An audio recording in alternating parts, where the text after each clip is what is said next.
And yet, beneath the surface, some in Greek society recognized the injustice. Isolated voices in philosophy questioned the value of wealth and the morality of ignoring the poor. They argued that all humans shared a divine spark, and that dignity should not be contingent on coins or connections. But ideals rarely translated into policy. The city still favored those whose wealth allowed them to leave behind symbols. The poor, stripped of even that last right, became phantoms in a world obsessed with lineage and form. Their exclusion in death mirrored their invisibility in life, completing a cycle of quiet disappearance. In some religious practices, efforts were made to offer rites to the unknown dead. Temples might conduct anonymous ceremonies or make offerings on behalf of those without family. But these were broad strokes, generic gestures meant to appease the gods rather than honor individual lives. They offered no names, no stories, no memories. The act was less about compassion and more about divine obligation. Even here, the individuality of the poor was erased. The sacred flame burned, but it did not bear their names. And so the dirt roads of ancient Greece, the shadowed alleys of Athens, the wind-swept outskirts of Corinth, all bore witness to the forgotten. They were the silent cities of the unburied and the unmourned. Their stories lie beneath unmarked ground, beneath homes built over paupers' graves, beneath festivals that celebrated heroes while ignoring the laborers who built the temples. The poor in ancient Greece were not just denied comfort in life, they were denied a proper goodbye. In modern times we often look back at ancient Greece with reverence, admiring its art, philosophy and political legacy. But hidden behind the marble columns and golden verses lies a harder truth, that even in a culture devoted to the soul and the afterlife, economic disparity could steal the most sacred of rights. Being poor meant that even in death, you had no place, no voice, no closure. Your absence was not noticed. Your bones, if found, were curiosities, not ancestors. What remains today are fragments, burial sites with no names, skeletons whose stories are lost, and scattered pieces of pottery that once might have served as makeshift urns. Archaeologists find these remains and attempt to reconstruct their narratives, to give them back a shred of the humanity they were denied. But no amount of reconstruction can restore the dignity that was stripped away at the moment of death. The only real tribute we can offer is to acknowledge the truth, that in ancient Greece, to be poor was to risk vanishing completely.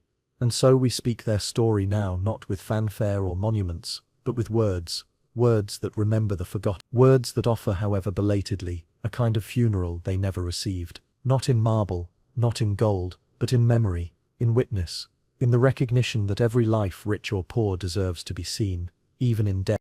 You could be sold for debts. The consequences of falling into debt were not limited to financial ruin. They could cost you your freedom, your future, and even your family. Debt was not an abstract burden, managed by contracts or modern bankruptcy courts. It was a deeply personal and often brutal reality. If you owed money in the wrong time to the wrong person or under the wrong circumstances, you could lose everything. Not just property or livestock, but your very body. In some of the earliest legal systems in Greece, particularly in places like Athens before the reforms of Solon, individuals who failed to repay what they owed could be seized and sold into slavery. It wasn't merely theoretical, it happened. The state allowed it. Society normalized it. Debt wasn't just a problem, it was a potential life sentence. This terrifying possibility loomed especially large over the poor, the landless, and the vulnerable. When a farmer borrowed seed or tools from a wealthy neighbor, he often did so under the weight of extreme necessity, perhaps after a failed harvest or a harsh winter. But if he failed to repay by the agreed-upon time, the creditor could legally take possession not only of his land, if he had any, but of his person. A man who once walked freely through the agora might suddenly find himself shackled, transported, and sold like an object in a foreign land. And it didn't stop there. His wife could be taken too. His children might also be seized. The logic of the time was cruelly consistent. Debt was a family responsibility, and if one member failed, the entire household might suffer. This system, known as debt bondage, turned economic misfortune into generational suffering. It was not uncommon for families to become trapped in cycles of servitude, with no clear exit. A father's debt could lead to a son's enslavement. A daughter might be given away to satisfy a claim. And once sold, there were few avenues for return. The idea of redeeming oneself through repayment was nearly impossible when the conditions of slavery allowed no wages, no property, and often no voice. The debtor became legally and socially invisible. He ceased to be a citizen, ceased to have political rights, and became in essence a tool, something to be used, discarded, or traded. This dark underside of Greek society was especially stark in Athens.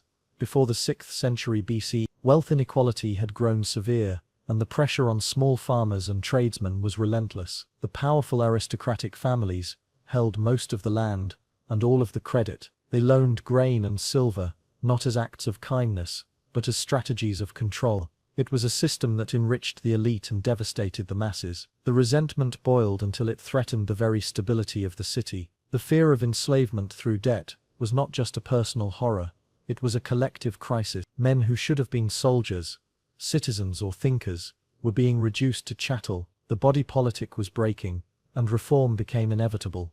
That reform came in the form of Solon, a lawmaker and poet who was appointed Archon of Athens around 4. Solon saw clearly that the debts crushing the poor were more than a legal issue, they were a moral and civic threat. His most famous reform, the Sisaktheia, or shaking off of burdens, eliminated the practice of selling citizens into slavery for unpaid debt.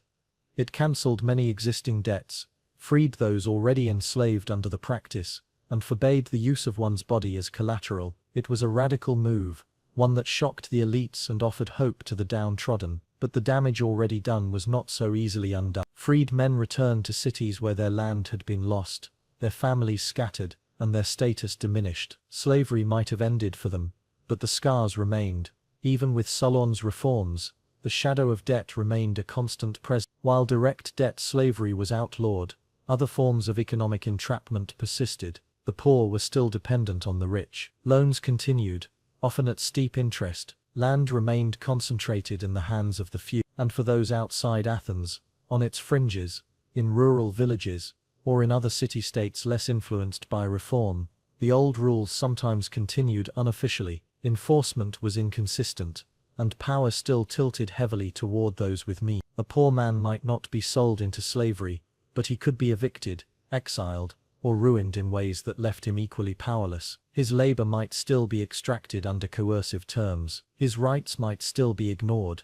Women and children were especially vulnerable in these arrangements. A father facing creditors might give his daughter away in marriage to a wealthy lender to settle a debt. A young boy might be adopted by a richer household under conditions that mirrored servitude. These were not officially labeled as debt slavery, but in practice they served the same function, transferring bodies in exchange for balances. The human cost was hidden under a veil of social customs, but it was no less real. The poor did not belong to themselves. Their fates were dictated by the figures on a ledger they often never saw.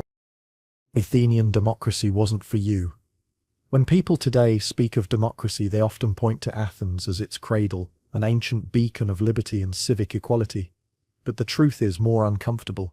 Athenian democracy, for all its revolutionary aspects, was never built for everyone. In fact, it was exclusive by design, operating within strict boundaries that served only a narrow segment of society.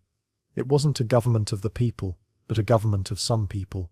And if you had been living in that time, chances are you wouldn't have had a voice in it, you wouldn't have voted, you wouldn't have spoken in the assembly, and you certainly wouldn't have held any office.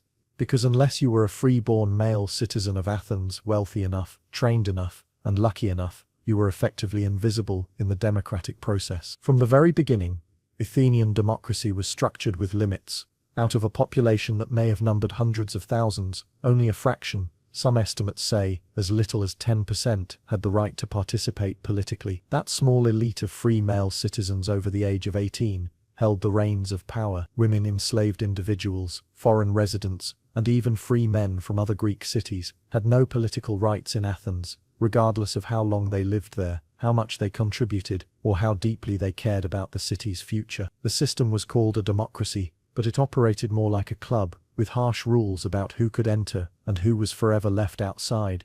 If you were a woman in ancient Athens, your role in politics was non-existent. No voting, no speaking, not even attending the assembly. Your political existence was mediated entirely through your male relatives. You might influence your husband behind closed doors, but officially you were a non-entity. The very idea of a woman entering the political sphere was seen as disruptive to the social order. Athenian ideology cast women as emotional, irrational, and unfit for civic duty. Even women from the wealthiest families, who were educated and deeply involved in the economic life of their households, were banned from participating in the political structures that governed their city. In the city of philosophers, women were silenced by law, and if you were enslaved, you were not only excluded from democracy, you were treated as property. Athens thrived economically because of its slave labor. Slaves mined silver, built roads, cleaned homes, raised children, and even worked in public offices as assistants to their citizen masters. Some were educated,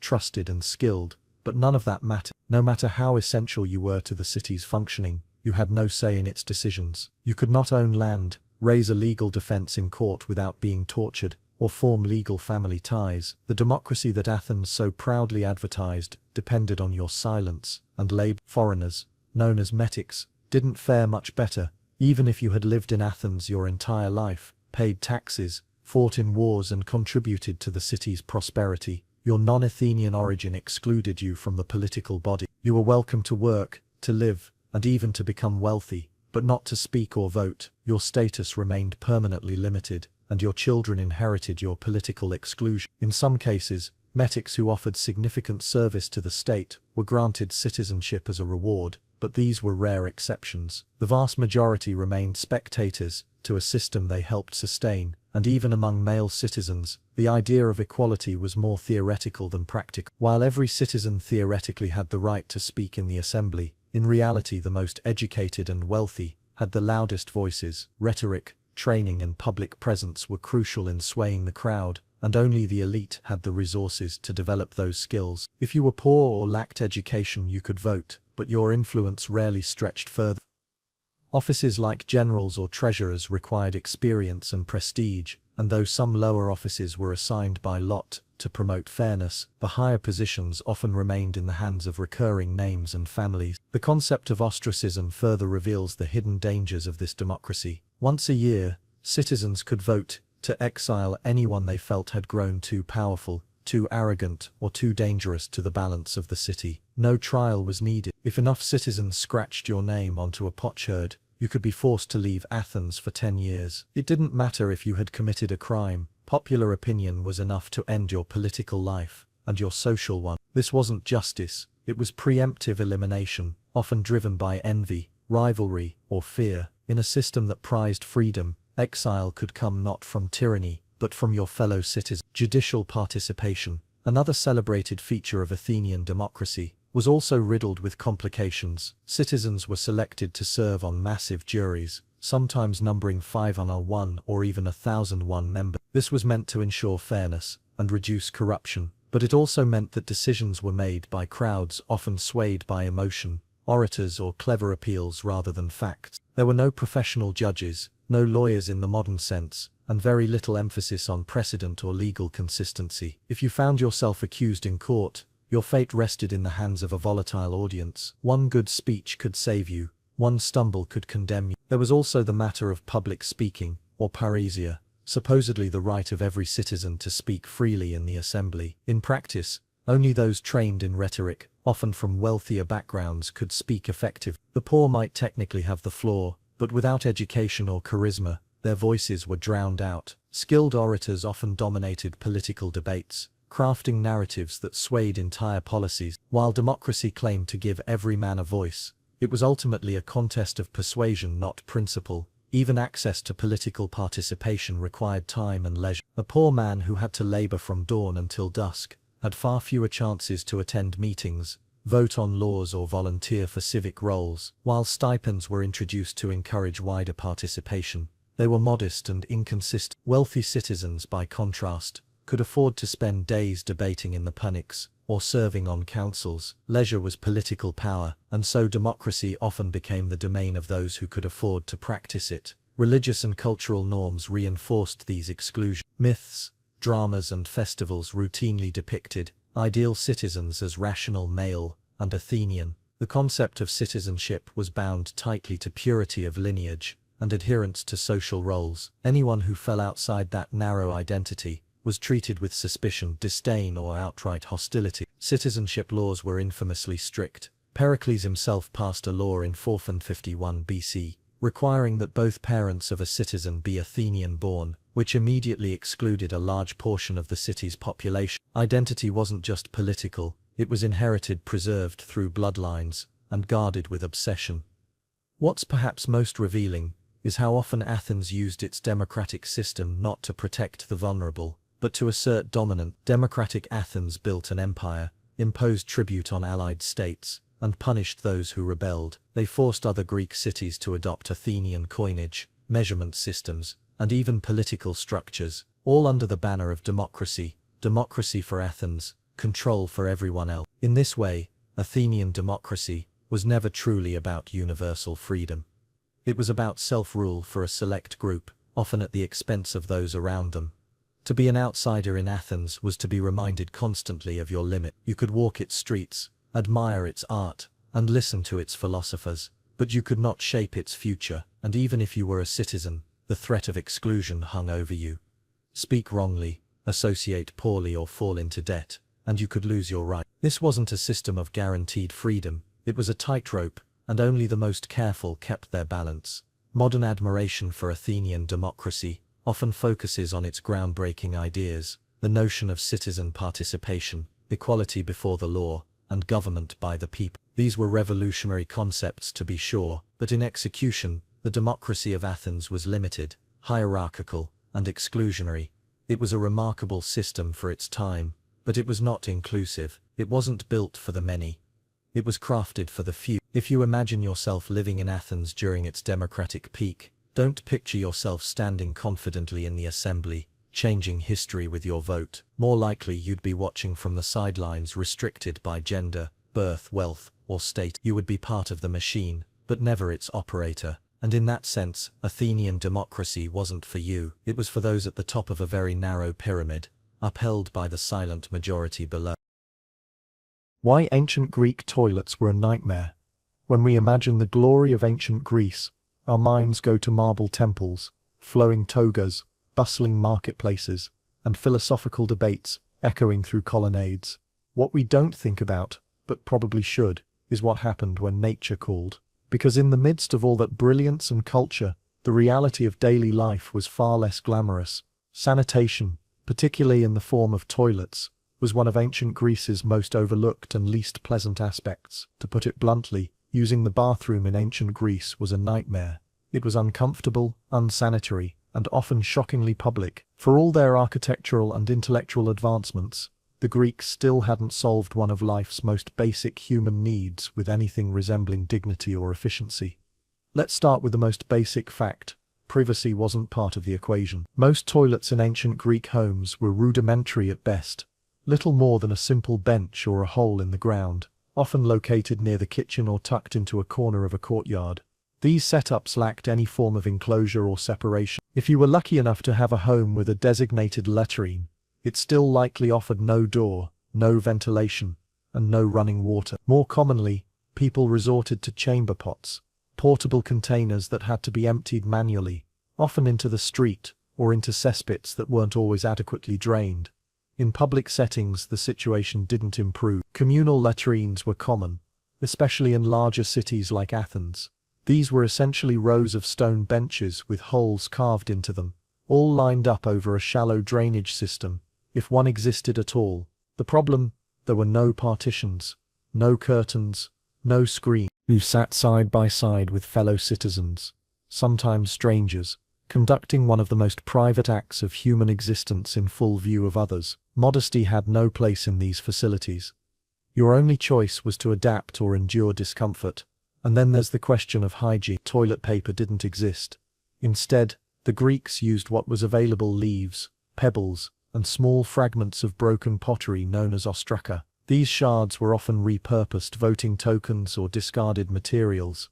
And yes, people used them for wiping. It was crude, rough, and far from sanitary. The idea of washing your hands afterward wasn't widespread. Public baths and fountains existed, but their use for post-toilet hygiene wasn't standardized or expected. Germ theory, of course, hadn't been discovered yet, so there was no understanding of bacteria or disease transmission. Illness was often attributed to bad air or divine displeasure, not contaminated surfaces. The plumbing system, where it existed, was limited, and inconsistent. While more sophisticated systems existed in other parts of the ancient world, like the sewers of ancient Rome or the drainage of Minoan Crete, mainland Greece never truly developed an integrated or widespread sewer infrastructure. Waste was often allowed to run through open channels or ditches in the street. Rainwater helped to wash it away, but during dry seasons the smell and buildup could be unbearable. Streets could become sludge-filled alleys of human waste, animal droppings, and discarded refuse. Flies, rats and disease followed closely behind. This lack of proper sanitation wasn't just unpleasant, it was dangerous. Water sources were easily contaminated, especially in densely populated areas. Wells and cisterns could become tainted with runoff from nearby latrines or streets. People often drew water unaware that it was carrying pathogens. Diarrheal diseases were common, and outbreaks of illness could sweep through entire neighborhoods. But without the science to understand the root causes, these events were chalked up to fate, curses, or the whims of the god. Odor was another constant companion. Without ventilation systems, deodorants or chemical cleaners, the smell of latrines, both private and public, lingered in the air. In warm weather the stench intensified. Flushing mechanisms were non-existent. Waste built up until someone had to manually remove it, often dumping it outside the city walls or into open pits. These tasks were usually left to the lowest members of society, slaves or unskilled laborers who had to handle human waste with little protection or respect. The job was not only degrading but exposed workers to numerous health risks. Women had it even worse. While the lack of privacy affected everyone, societal norms made it particularly difficult for women who were expected to remain modest, unseen, and confined to the home. Going to a public toilet meant exposing oneself, literally and socially. In wealthier homes, women might have had access to private facilities, but in most cases, they relied on chamber pots that were dumped into the streets or onto waste piles. For menstruating women, sanitation was nearly non-existent. Cloth rags were used and reused. There was no safe or hygienic way to manage menstruation, and infection was a very real risk. Nighttime only amplified the difficulty. With no street lighting and homes lit only by oil lamps, navigating to a latrine in the dark could be dangerous. Many people simply resorted to using pots, jars, or even the ground floor of the house, if no better option was available. The next morning, these would have to be carried out and dumped, sometimes from balconies or doorways, adding to the filth and hazards of urban living. And with limited footwear options, stepping in human waste wasn't just a possibility, it was a daily gamble. This function of catharsis, of purging emotion through art, was central to why theatre was so essential. It wasn't only the playwrights and performers who bared themselves on stage. The audience too was stripped of its defenses, and that mutual exposure, that collective experience of feeling deeply, helped to rebuild the social bonds that war, politics, and everyday struggle could wear thin. To cry with others was to remember your shared humanity. To laugh at the same absurdity was to affirm your place in a fragile, yet vibrant world. The enforcement of theatre attendance, therefore, did not come from threats or mandates. It came from something much stronger: fear of disconnection. The fear that if you stayed away too long, the language of the city would become foreign to you. The fear that your absence would sever the thread that connected you to generations past and future. In that sense, to be forced to watch theatre wasn't coercion. It was necessity shaped by culture, ritual, and identity. There were, of course, critics. Not everyone believed the theatre was the perfect tool for shaping virtue. Some argued it stirred dangerous passions, encouraged idle speculation, or distracted from real-world duties. But even these critics engaged with the plays. They didn't ignore them. They challenged. Plato, for instance, famously critiqued the poets and dramatists for their influence over public opinion. Yet he borrowed dramatic structure for his dialogues. Even in disagreement, he could not escape the form. The theatre was too deeply rooted, too essential to be dismantled. It was easier to argue from within than to attempt standing entirely outside of it. Actors themselves, though often drawn from the lower classes and not accorded the same status as playwrights or sponsors, held strange and powerful roles. They became temporary vessels for divine truths. Through their voices and bodies, gods spoke, heroes wept, and tyrants fell. Though they were not citizens in the traditional sense of power, They had more influence over the heart of the polis than most magistrates. They channeled the city's conscience, wrapped in robes and hidden behind masks, and yet without an audience, their power was nothing. The actor and the citizen formed a contract, one to reveal, the other to receive. It's difficult to imagine a modern equivalent. Our performances are segmented, optional, scattered across screens and platforms. But in ancient Greece, when the city called, you showed up, not only out of obligation, but out of longing to understand what it meant to be part of something greater than yourself. Athenian identity wasn't carved only in stone or ink. It was felt in the chorus's cry, in the trembling voice of a tragic hero, in the thunder of thousands applauding a single line. To be absent from that was to float outside the body of your own community. And so, you would rise with the sun, join the flow of sandals on dusty roads, and make your way to the theatre.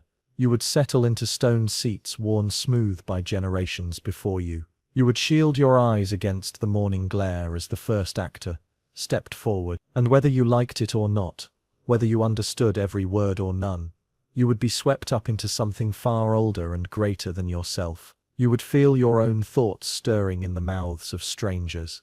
You would find your sorrows reflected in mythical pain. You would laugh at jokes that mocked your leaders, your laws, even your gods. And know that this too was a form of reverence. To be forced to watch theatre in ancient Greece was not a punishment, it was a sacred necessity, a demand born of love, of fear and of shared survival. It was the recognition that cities live not only through laws and swords, but through stories, and every story needs an audience. In Athens, you were that audience. You were the witness, the judge, the heart of the polis. And if you ever tried to turn away, the city itself would reach for you, not with chains but with stories too powerful to ignore. And what of those who resisted? What of those who, for personal, philosophical, or political reasons, refused to attend? They were few, and they were often criticized. There were no prisons filled with theatre trucients, no patrols, dragging citizens into the amphitheatre by force. But the absence of physical compulsion did not mean freedom. The social fabric of Athens was woven with expectation, and to tear yourself from it was to face isolation. Even philosophers like Socrates, who questioned many of Athens' traditions, understood the theatre's place. He attended the plays, he discussed them, he recognized their power, even as he critiqued their methods. Over time, the role of theatre evolved. As democracy matured, as the empire expanded, and as cultural tastes shifted, the pressure to attend remained. But the character of the performances changed. New genres emerged, old themes were reinterpreted, but the expectation that the citizen would bear witness persisted. The theatre remained a forum of the people, a mirror of their values, and a furnace of their ideals. To modern ears, this all may sound strange. We are accustomed to choice, to the luxury of deciding what to watch, when to watch it, and whether to engage at all. But in ancient Greece, theatre was not about choice. It was about necessity. It was about the health of the city and the soul of its people. The stories were not just stories, they were tools of governance, of education, and of reflection. You watched because your presence mattered. You stayed because your voice was needed. And you returned, year after year, because the city asked it of you. This sense of collective engagement is hard to replicate. It required a belief that stories could shape society, that performance could refine character, and that art could be sacred. The Greeks lived inside their myths. They argued with their heroes, they mourned their tragedy, and they laughed at their own absurdity. The theatre gave them all of this. It gave them themselves, refracted through poetry, passion, and pain.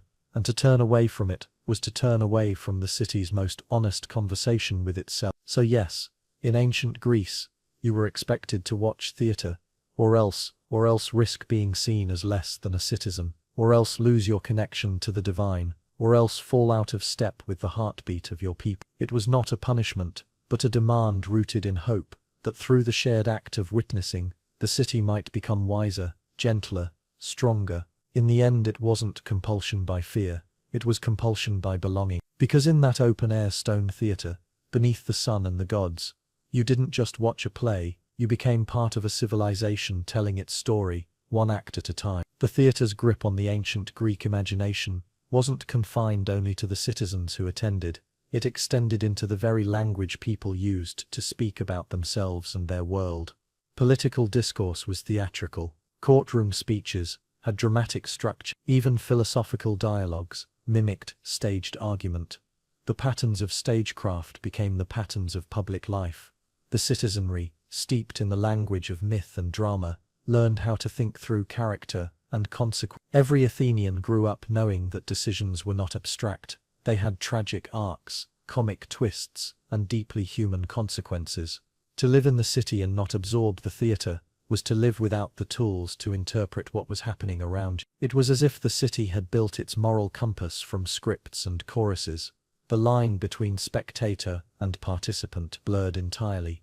In this environment, even those who were physically absent from the performances found themselves unable to escape their influence. If you were a merchant too busy to attend the Dionysia, your customers would still speak of the play the next day. If you were a farmer who missed the festival to tend to a dying crop, the songs of the chorus would still echo through the streets upon your return. If you had a child, their school teacher might reference a line from Euripides as a lesson in discipline. The reach of the theatre was total. It was not a confined space. It spilled out into the marketplaces, the symposiums, the temples, and the home. This immersive presence of theatre in Athenian life also had subtle disciplinary effects.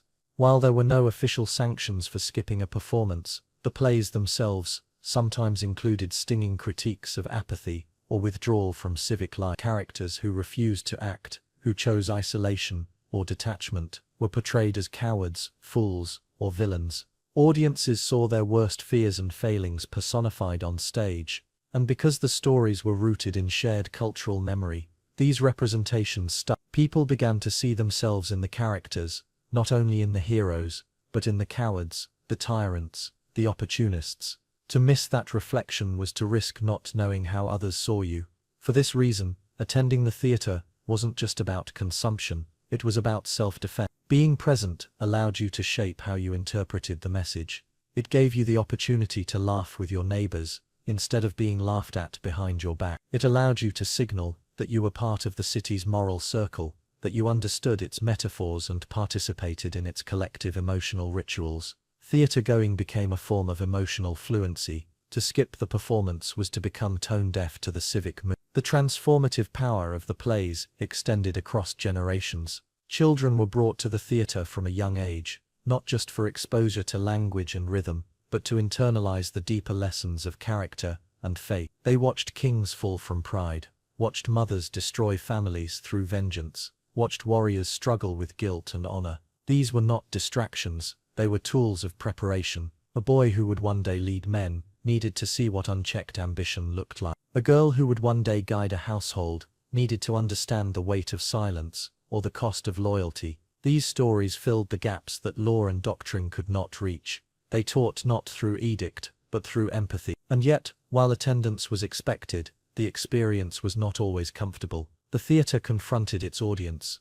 It forced them to sit with grief, with injustice, with irony, so sharp it left wounds. The plays dared to show the dark underbelly of Greek society: corruption, violence, betrayal. There were times when spectators wept openly, not just for the characters, but for themselves. There were times when laughter gave way to shame, when satire struck too close to home. And in those moments, the collective body of citizens experienced something rare: vulnerability as a public exercise. In a culture that prized composure and control, theatre allowed relief. You'd be forced to watch theatre, or else in ancient Greece, particularly in classical Athens, theatre was not a luxury or a pastime, it was an institution. It held a place not merely in the cultural life of the city, but at the very heart of its civic and religious responsibilities. Theatre was treated with the seriousness of public ritual, education, and even political engagement. Missing a theatrical performance, especially one associated with a public festival, was not just a matter of personal choice. It was a statement. To be absent from the theatre was to be absent from the city's conscience. To turn away from the stage was to reject an obligation that extended beyond enjoyment. In the eyes of the polis, such detachment could be seen as disrespectful, ungrateful, or even suspicious. Every citizen, regardless of wealth, status, or personal preference, was expected to attend these performances. The plays were more than artistic expressions. They were lessons, cautionary tales, patriotic affirmations, philosophical meditations, and sometimes even political warnings disguised in poetry and costume. The theatre was the place where the collective soul of the city was examined, challenged, and redefined. What was performed on stage was not only meant to entertain, it was meant to transform. The audience was expected to wrestle with the ideas presented to them, and this intellectual and emotional labor was not optional. The state reinforced this expectation through concrete means. Most famously, the city of Athens created the Theatrikon, a public fund that paid for even the poorest citizens to attend theatre festivals. No one was permitted to use poverty as an excuse for absence. The democratic principle was clear. If you were a citizen, you had the right and the duty to be present. Attendance was not seen as an act of charity or leisure, but a contribution to the health of the democracy. Participation in the theatre mirrored participation in the political process. It trained citizens in the art of listening, of interpretation, and of critical thought. To sit in the stone seats of the theatre of Dionysus was to engage directly with the life of the city, its values, its dilemmas, and its future. And so they climbed the hill in the early morning light.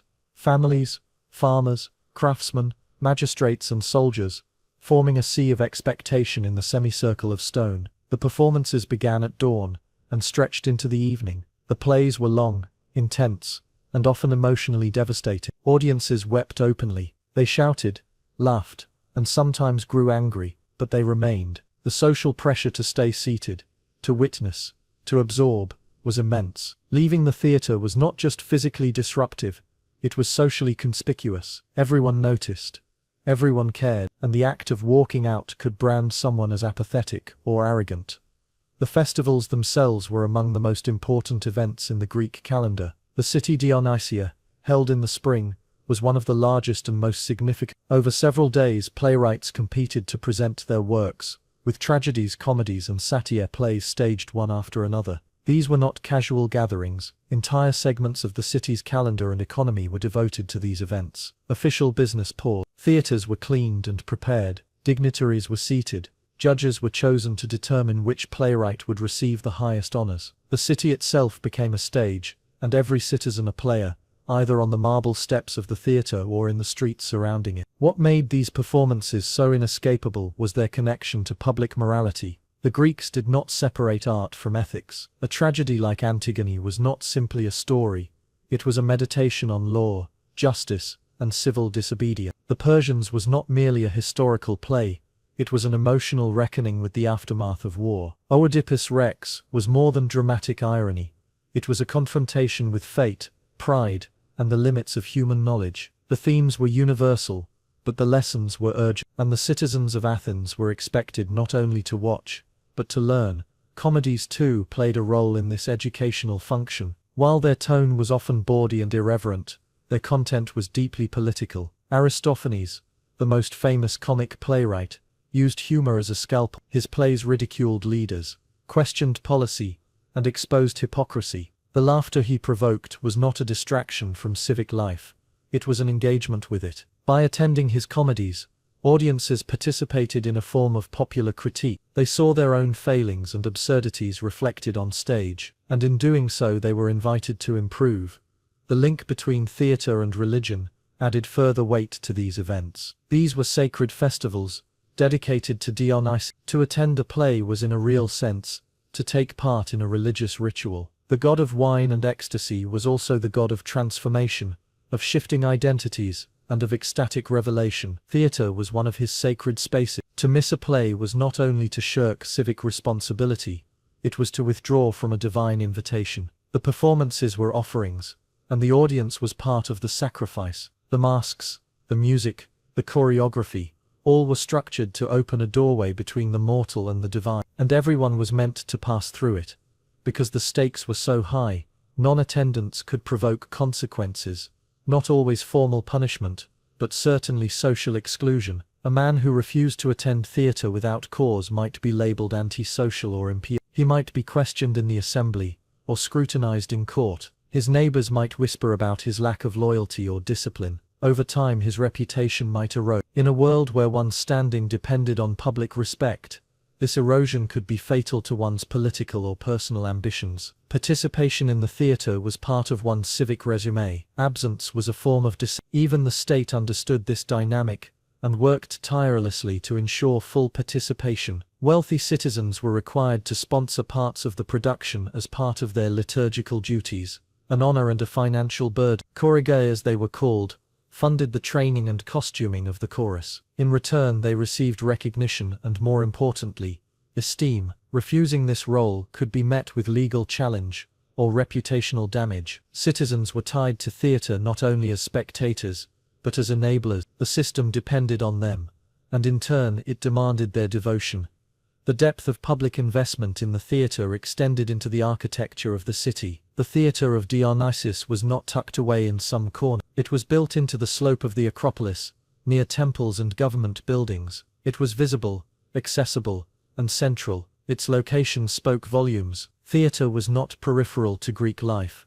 It was essential. The city was built around it, physically and philosophically. It was a space where the individual met the collective, where the personal became political, and where the abstract became real. Even economic status could be destroyed by shame. Merchants who cheated customers or were suspected of using false weights and measures could be publicly denounced, driving customers away and ruining their livelihood. A vendor accused of dishonest practice might find graffiti marking his stall, or boys hired to follow him in the streets, shouting insults. There were no formal investigations, no better business bureaus, only the raw machinery of public sentiment. If the crowd turned against you, your market died with it. This system was particularly brutal for those without protection: women, foreigners, freed slaves, and the poor. They had few avenues for defense, and little ability to restore a tarnished reputation. If a woman was seen speaking too freely in public or behaving outside the norms of modesty, she could be labeled promiscuous, regardless of truth. For immigrant workers or metics, one misstep could see them branded as untrustworthy outsiders, their rights revoked. A freedman with ambition might climb socially, only to be knocked down by a whisper campaign rooted in his past servitude.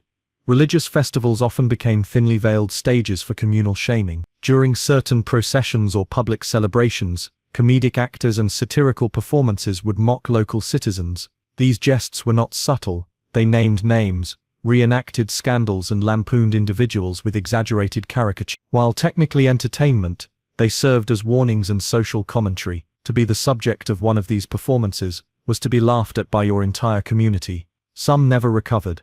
Even architecture participated in public shaming. In ancient marketplaces, specific spaces were designated for debtors or those who had failed in public duty. A man who failed to complete a temple he promised to fund might have his name engraved on a wall with a note of his failure, an inscription that would outlive him. Stone slabs bore the names of those who owed money to the state, or had broken civic oaths. These were not hidden records, they were placed where every citizen could see them. Permanent displays of dishonor. What's more chilling is how internalized this culture became. People policed themselves with fear of shame more than fear of law. The dread of becoming the object of ridicule or condemnation shaped behavior, choices, and ambitions. Men were careful in their speech, cautious in their association. Parents trained their children not just in morals but in the art of reputation management. Shame wasn't just an outcome of wrongdoing, it was a shadow that followed even the suspicion of it. This fear infiltrated intimate relationships. Families could disown a member to preserve their own standing. If a father's son was charged with drunkenness, laziness, or public disorder, the entire household's honor was threatened. Fathers could renounce inheritance claims or publicly denounce their offspring to protect their name. Inheritance, marriage prospects, and business dealings all relied heavily on one's public standing. Once stained, families might find themselves socially isolated, unable to marry into good houses or attract favorable trade. In military contexts, shame could be even more destructive than wounds. A soldier who fled from battle might be allowed to live but would be forced to endure a lifetime of mockery and exclusion. Fellow citizens might refuse to fight beside him in future conflicts. Comrades might insult him during public gathering. He might be denied burial in the city's heroes' cemetery, and should he ever attempt public office or leadership, his past would be flung before him like a curse. The battlefield demanded courage, but society demanded proof of it forever after. Ritual acts of shame were not uncommon either. Individuals found guilty of civic dishonor might be required to perform humiliating public acts. Sweeping city streets in ceremonial garb, carrying burdens through crowded squares or delivering apologies in front of the very people they had wronged. These performances weren't private reconciliations, they were staged to humiliate. The watching crowd was not there to forgive, but to affirm their own righteousness. And the very structures that made up ancient justice encouraged this cycle. With large citizen juries, no trained legal counsel and proceedings shaped more by emotion than law, courtrooms became arenas for drama, not impartiality. Clever orators could paint an innocent man as a monster, while charming defendants could sway verdicts through rhetoric alone. Justice and shame danced together in a performance that often resembled theater more than courtroom logic. In some cases, shame was institutionalized through ceremonial objects. Certain criminals were made to wear symbolic items, garlands of garlic, animal skins or signs hung around their necks proclaiming their misdeeds. These were not just accessories, they were identity markers forced upon the condemned, meant to signal unworthiness. A man wearing such symbols might be followed through town, insulted, pelted with food. He bore not just punishment, but transformation into an object of mockery. And the cruelest twist of all was that public shame did not guarantee guilt. Accusations were enough. If a powerful enemy spread rumors about your behavior, you might face the same social consequences as a convicted criminal. There were no investigations, no restorative procedures. You might win your case legally but lose your life socially. Vindication meant little if the crowd had already turned against you. The ancient world reveals a society far more entangled with performance than our own. Every action was watched, every word weighed, every failure magnified. Public shame was more than a punishment, it was a force of governance. It kept people compliant, shaped norms, and dictated who could rise and who must fall. It was not justice in the modern sense, it was power made visible, pain made public, and identity made conditional. And as terrifying as that world sounds, the echoes of it still remain. Modern shame has moved to digital platforms, to headlines, to viral footage and comment threads. The ancient practice of punishing not through injury but through exposure persists. The crowd still gathers, not in the agora, but on screens, and its judgments can still ruin lives without a single law being broken. In ancient times, public shame didn't just end a chapter in someone's life, it ended the entire narrative. It rewrote the meaning of who they were. It trapped them in a moment they could never escape, a scar deeper than the flesh, sealed into memory by the stares and whispers of the society around them. And for that reason alone, it remains one of the most terrifying forms of punishment the human mind has ever devised. You'd be dragged to court for everything in ancient Athens, the birthplace of democracy. It might surprise you to learn that life was anything but peaceful, especially when it came to legal disputes. The court system, celebrated today as a groundbreaking experiment in civic participation, was in reality a chaotic, aggressive and highly personal battlefield, where just about anything could land you before a jury, and it didn't matter how trivial the offense might seem. From broken contracts to petty insults, from failed marriages to slanderous gossip, Athenian society was so litigious that you could be dragged to court for nearly everything. Justice wasn't a calm, impartial process. It was a public spectacle, and surviving it meant understanding how to fight with words as fiercely as one would with a sword. Living in Athens meant walking a tightrope between duty and danger. The laws were many, but so were the people who used them to settle scores. There were no police in the modern sense. If you wanted someone punished or held accountable, you had to do it yourself by bringing them to court. Anyone could file a lawsuit against anyone else, and there were no lawyers in the way we think of them today. Citizens were expected to speak for themselves, to argue their own case, and to convince hundreds of jurors of their righteousness. You didn't need a strong legal claim, just a strong voice and the ability to sway an angry crowd. The courts were packed, not only with defendants and accusers, but with massive juries that could number in the hundreds. These weren't quiet, attentive listeners. They were everyday citizens pulled from the public by lottery. They weren't trained in law, and they weren't expected to be impartial. In fact, bias, passion and performance were part of the process. Winning a case often came down to charisma and manipulation more than evidence. You could be absolutely right and still lose if your opponent gave a more convincing speech. There were professional speechwriters called logographers who wrote arguments for those who could afford them, and their services were highly sought after. If you couldn't afford one, you had to write your own speech or improvise. That meant even a minor accusation required intense preparation, public speaking skills, and an understanding of legal procedures that could change from one case to the next. Imagine having to defend your reputation, property, or even freedom with nothing but your words, while your neighbors sat in judgment, waiting to be entertained or moved. The range of charges that could bring you to court was astonishing. You could be prosecuted for theft, of course, but also for adultery, laziness, disrespecting religious rituals, selling faulty goods, speaking out of turn in the assembly, or even insulting someone's lineage. Athenians were incredibly protective of their honor, and many lawsuits were simply elaborate revenge plots wrapped in legal language. If someone felt you disrespected them, questioned their citizenship, or spread rumors about their family, they might drag you into court just to humiliate you publicly. Reputation was everything, and court was a weapon. Even family matters weren't private. Inheritance disputes were a common reason to be summoned before the jury. A brother could sue another brother over a piece of land, a cousin could challenge the legitimacy of a marriage, and distant relatives could contest wills if they thought they'd been unfairly excluded. These weren't quiet negotiations around a table. These were public, vicious brawls over bloodlines and property, often with insults and accusations flying as fast as facts. If you were involved in business, your risks were even greater. Every transaction had the potential to become a legal nightmare. Failed deals, unpaid debts, delivery delays, all could be grounds for litigation. There was little in the way of formal contracts or regulatory bodies to mediate disputes. Trust was fragile, and suspicion was common. Traders, craftsmen, and ship owners had to constantly guard not just their goods but their reputations. One bad partnership or missed payment could mean being accused of fraud or dishonesty, with long-term consequences if the jury didn't rule in your favor. Religious offenses were another minefield. If someone believed you had mocked a god, misperformed a ritual, or failed to show proper respect during a festival, you could be prosecuted for impiety.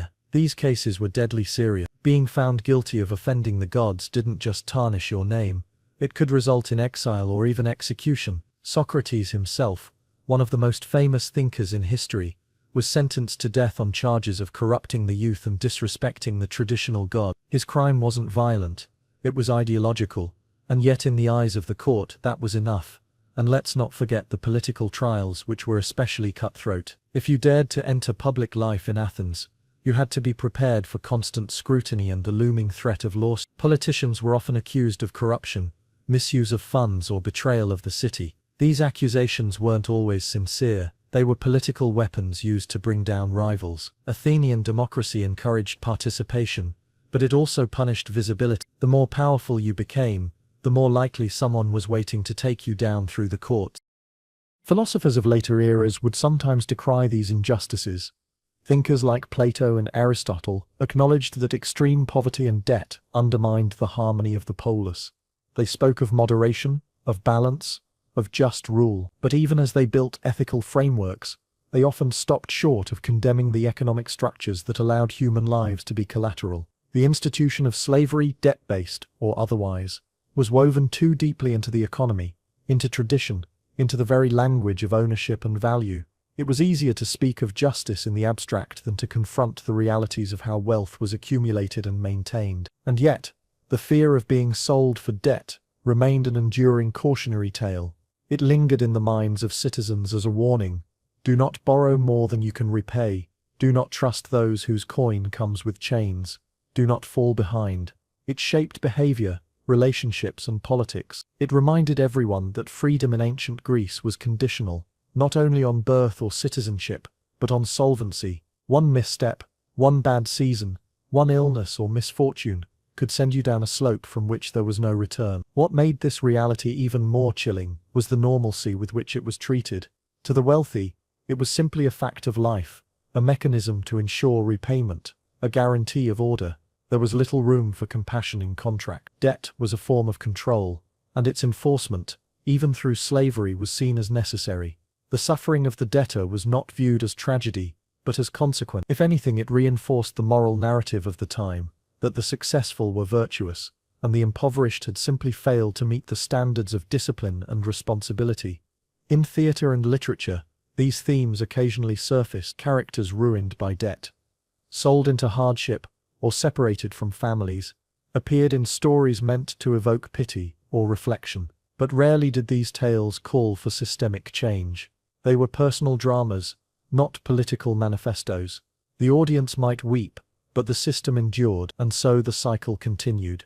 The poor feared the creditor feared default, and the law stood silently between them, observing, permitting, and legitimizing the loss of freedom in the name of repayment. Today, we remember ancient Greece for its contributions to democracy, philosophy, and art. But beneath the marble facades and lofty ideals, there was a harsher reality, one where economic desperation could consume a person entirely. To be poor in ancient Greece was not only to live with less, but to risk becoming less in the eyes of the law. One's body could be bartered, one's children traded, one's autonomy surrendered at the weight of a debt too great to bear. And though reforms came, though philosophers spoke, though laws changed, the fear never fully disappeared.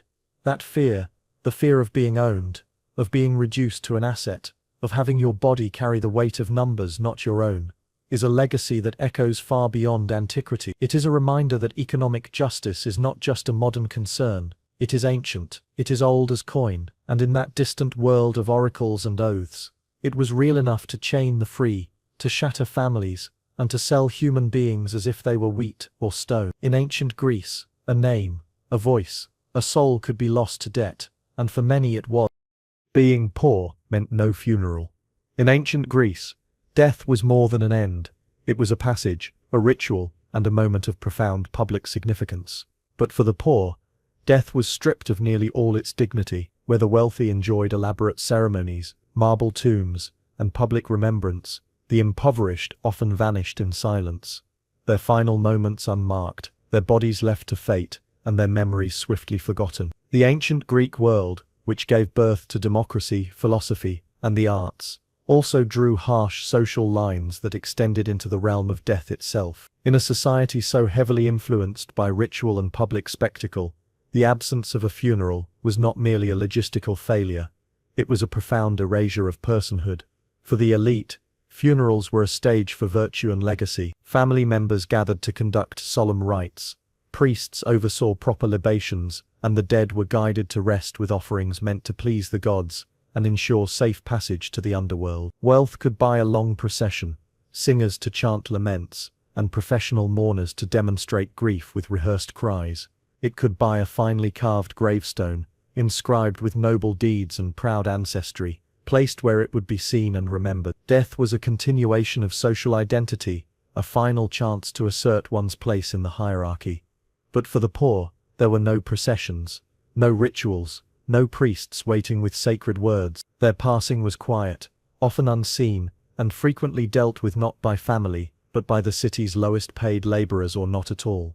A proper burial in ancient Greece was more than tradition, it was a sacred duty. It was believed that without the correct rites, the soul could not reach the underworld and would be condemned to wander eternally, trapped between worlds. This belief permeated all levels of Greek life, but despite this shared understanding, the system offered little recourse for those without means. When a poor man died, there was often no coin to place in his mouth for Charon, the ferryman of Hades. No one carved his name in stone. No one burned incense to honor his spirit. If his body was not claimed or prepared by family or charitable strangers, it might be buried in haste or disposed of with minimal care.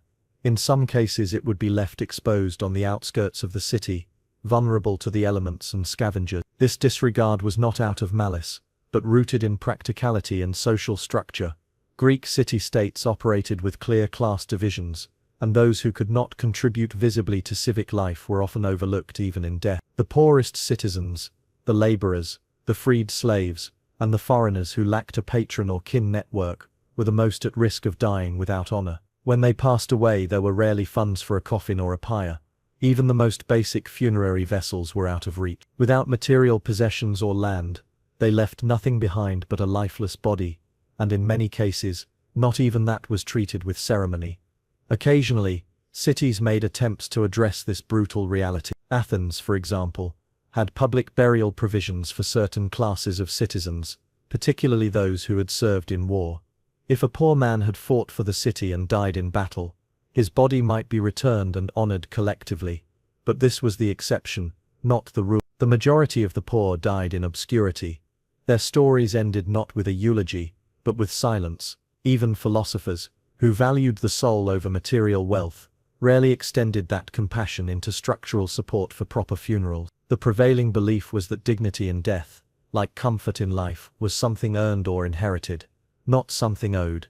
The impact of this inequality extended far beyond the moment of death. In a culture where memory was tied to ritual and legacy, being denied a funeral meant being denied remembrance. Without a gravestone, a name could vanish in a single generation. Without a body laid to rest in sacred ground, there could be no anniversaries, no mourning rites, no continued presence in the communal consciousness. A poor person's life could be erased entirely, as though it had never existed. This absence left no trace in literature, no mark in history, and no echo in myth. The rich were transformed into legends, the poor into whispers, lost in the wind.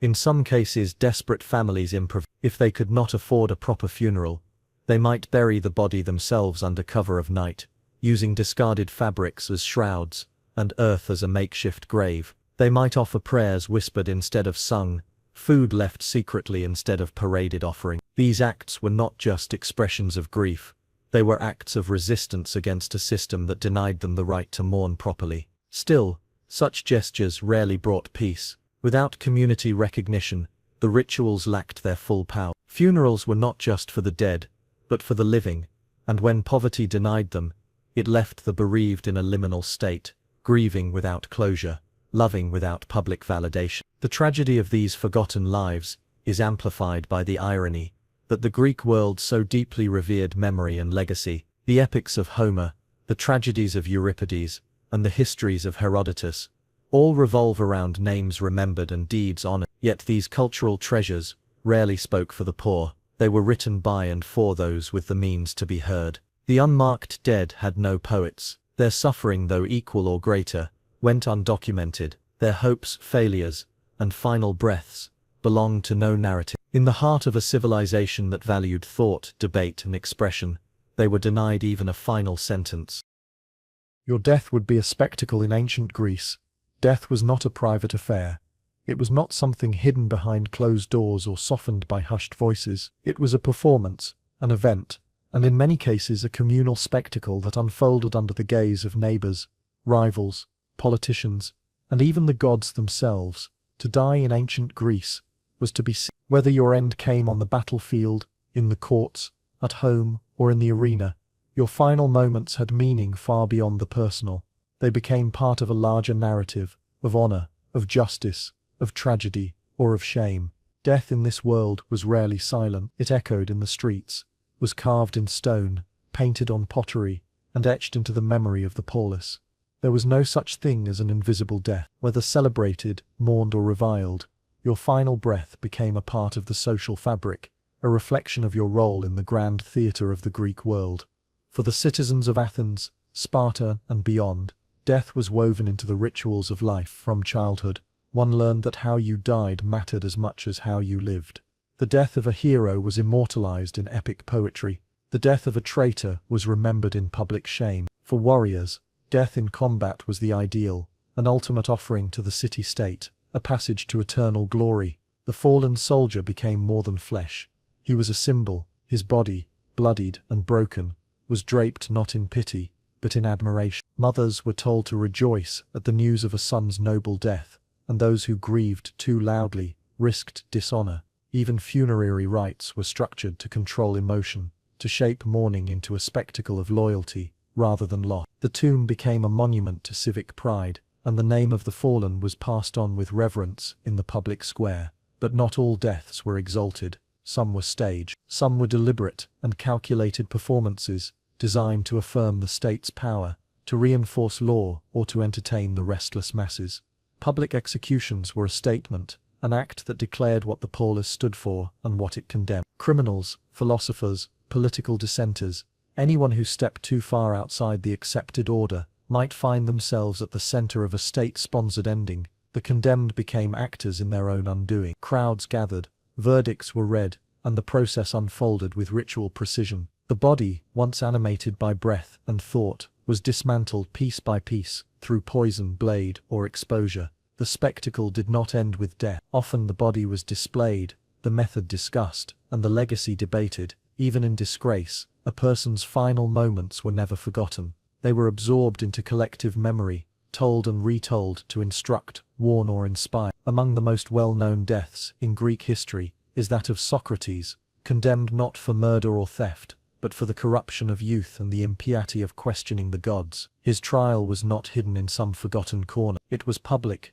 debated by the Athenian assembly, and broadcast in whispers and proclamations throughout the city. His choice of hemlock was not only a method of execution, it was a stage direction. His final dialogue with his followers became a script that would endure for millennia. Socrates did not rage or plead, he drank his poison calmly, as though every word and gesture were part of a larger story he wished to tell. And so his death became more than punishment. It became philosophy in motion, a living argument about truth, virtue, and the role of the individual in society. His passing was not a conclusion, it was a performance that solidified his place in the annals of Western thought.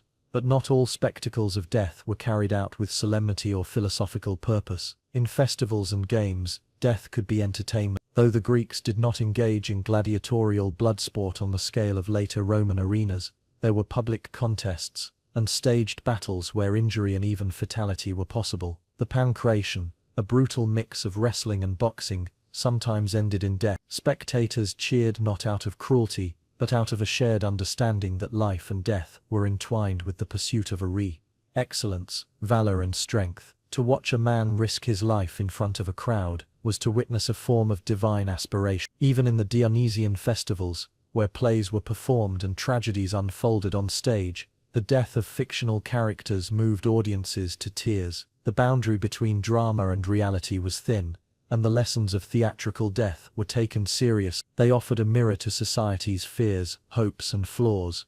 War itself was a stage for death, on an epic scale, when Greek city-states clashed, when hoplites charged, and when the phalanx broke, each body that fell did so under the gaze of comrades and enemies alike. To die retreating was disgraceful. To die standing one's ground was noble. The battlefield was not just a site of strategy, it was a moral arena. The aftermath of war brought its own performance. Bodies were collected with ceremony, funeral orations delivered with eloquence, and the dead honored with festivals and feasts. The funeral speech of Pericles for Athenian warriors, lost in the Peloponnesian War, was not just commemoration, it was a civic ritual, a moment when grief was elevated into patriotic inspiration. The dead, though gone, were transformed into eternal citizens, remembered more vividly than many of the living. As Greek society evolved, so too did its ideas about the body and soul. Yet even as philosophical schools like the Stoics emerged with more egalitarian ethics, the deep-seated association between physical form and moral value persisted. A Stoic might preach that virtue is all that matters, but many would still feel, perhaps unconsciously, the influence of sculpted ideals and cranial proportions when judging a fellow citizen. Social conditioning is hard to shed, and ancient Greece was no exception to this human bias. The notion that beauty, especially of the head, indicated a superior soul was too deeply ingrained to be fully dislodged. This legacy did not die with ancient Greece. Roman scholars adopted and expanded many Greek theories, and later European thinkers resurrected them in different guises. What began as an aesthetic and philosophical preference in Greece would later mutate into formal disciplines, some of which veered dangerously into pseudoscience and racial theory. The Greek fascination with the skull had long-term consequences, shaping discourses about intelligence and morality that would haunt centuries to come. And yet, amidst all this, there were voices, quiet, rare but persistent, that challenged the prevailing orthodoxy. Some skeptics questioned whether a man's skull truly held the secrets to his soul. They noted contradictions, inconsistencies, and the cruelty of judging someone by features beyond their control. But these voices were often drowned out by the thunder of tradition, and for most in ancient Greece, the head remained a kind of map, a map you could not redraw, one that told the world who you were before you ever opened your mouth. The impact of these beliefs was not merely philosophical, it had tangible consequences. Men and women might grow up internalizing shame or superiority based on the mirror's reflection. A child with a head deemed noble might be praised for potential he had yet to demonstrate, while another might be dismissed before he ever had a chance to prove himself. In this way, the skull became a self-fulfilling prophecy, reinforcing the very traits society believed it revealed. Greek drama, with its masks and stylized characters, also mirrored these assumptions. Heroes wore masks that aligned with idealized cranial features, while fools and villains bore grotesque, distorted shapes. These visual cues were understood by audiences without explanation, a testament to how deeply such ideas had taken root. To laugh at a comic character's misshapen head was to affirm the cultural narrative that the outer form reflected the inner truth. In religious practices, the divine was often imagined with ideal human form, further strengthening the bond between cranial symmetry and spiritual favor. Temples were filled with statues whose heads seemed carved by the gods themselves. Oval, balanced, serene. Worshippers gazed upon these figures not just in reverence but in aspiration, measuring themselves against the impossible symmetry of divinity, and those who fell short, even in the silence of their own minds, might feel the sting of inadequacy. Even among the elite, where education and privilege might buffer against prejudice, the pressure to conform to cranial ideals remained. Marriages, alliances, and mentorships could be subtly influenced by these perceptions. A philosopher might be more inclined to take on a student who looked the part, and an aristocrat might avoid union with someone whose head bore an unfortunate shape, fearing weakness in the lineage. These were not always conscious decisions, but they were real, and they shaped lives in quiet but profound ways.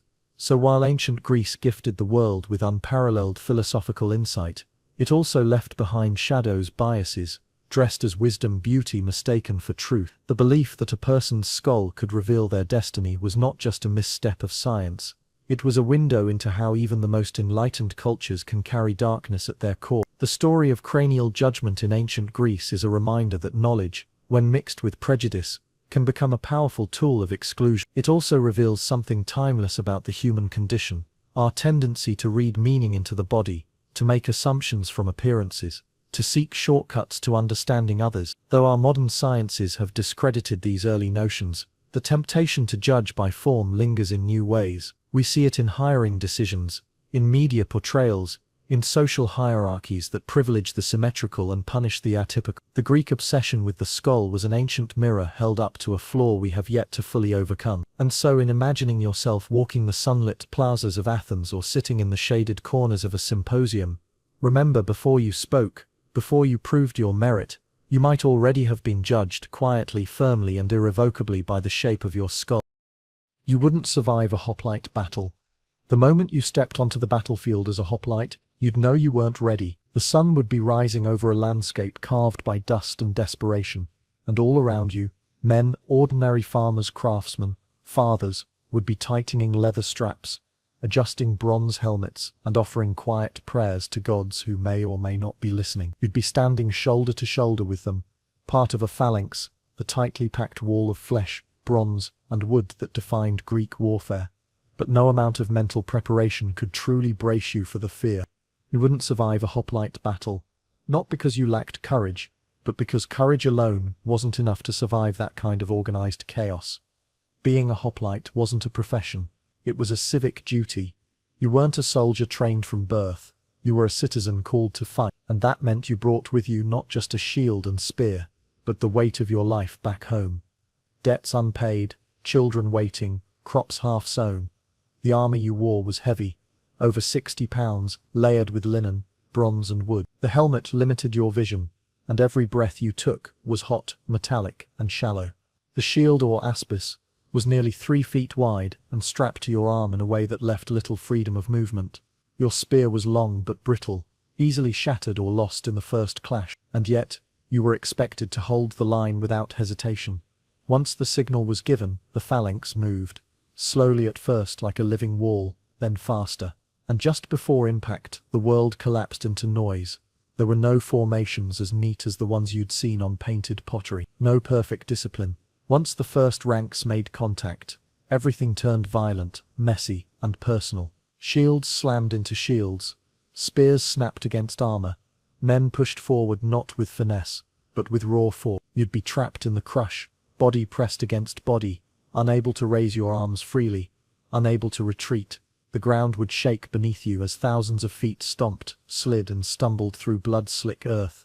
And that's when the real nightmare began. You'd smell everything: sweat, iron, dirt, and the coppery scent of blood. You'd hear the screaming men shouting for help, screaming in agony, calling out for gods or mothers.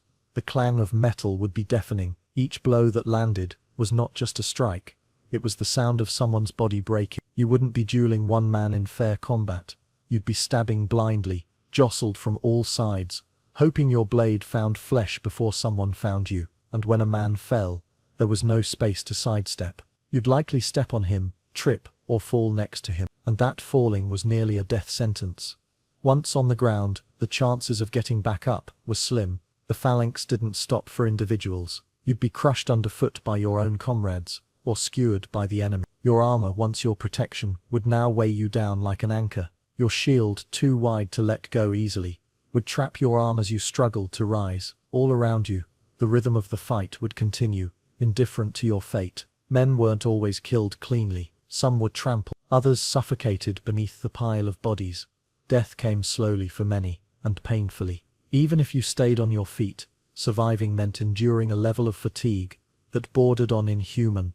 The average hoplite battle could last several hours, hours of holding formation, absorbing blows, and pushing forward with all your strength. Your muscles would burn, your joints would scream, your grip on your spear would weaken with each passing minute. There was no food, no water, no time to rest. If your helmet slipped or your armor shifted out of place, there was no chance to fix it. You simply fought on, impaired, until you either won, collapsed, or died. Then there was the psychological toll. You'd be killing men who looked like you, dressed like you, speaking the same language. Greek city-states often fought each other, Athenians versus Spartans, Corinthians versus Thebaans. These weren't faceless barbarians. They were neighbors, former allies, sometimes even distant relatives. The battlefields of Greece weren't vast plains.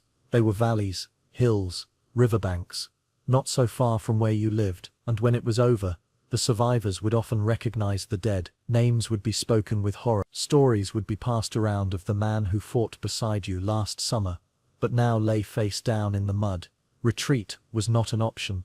The phalanx relied on unity. If one man broke ranks, the whole formation was weakened. Cowards weren't pitied, they were hated. Fleeing meant dishonor. It meant shame, and if you did survive by running, you'd return to your city, marked not by scars but by disgrace. Your neighbors would whisper, your family might disown you. The very democracy you fought for might vote to strip you of citizenship rights. Fear didn't excuse failure. In a society that worshipped heroic valor, surviving the wrong way was sometimes worse than dying. You'd be judged by the shape of your skull in the winding stone streets of ancient Greece.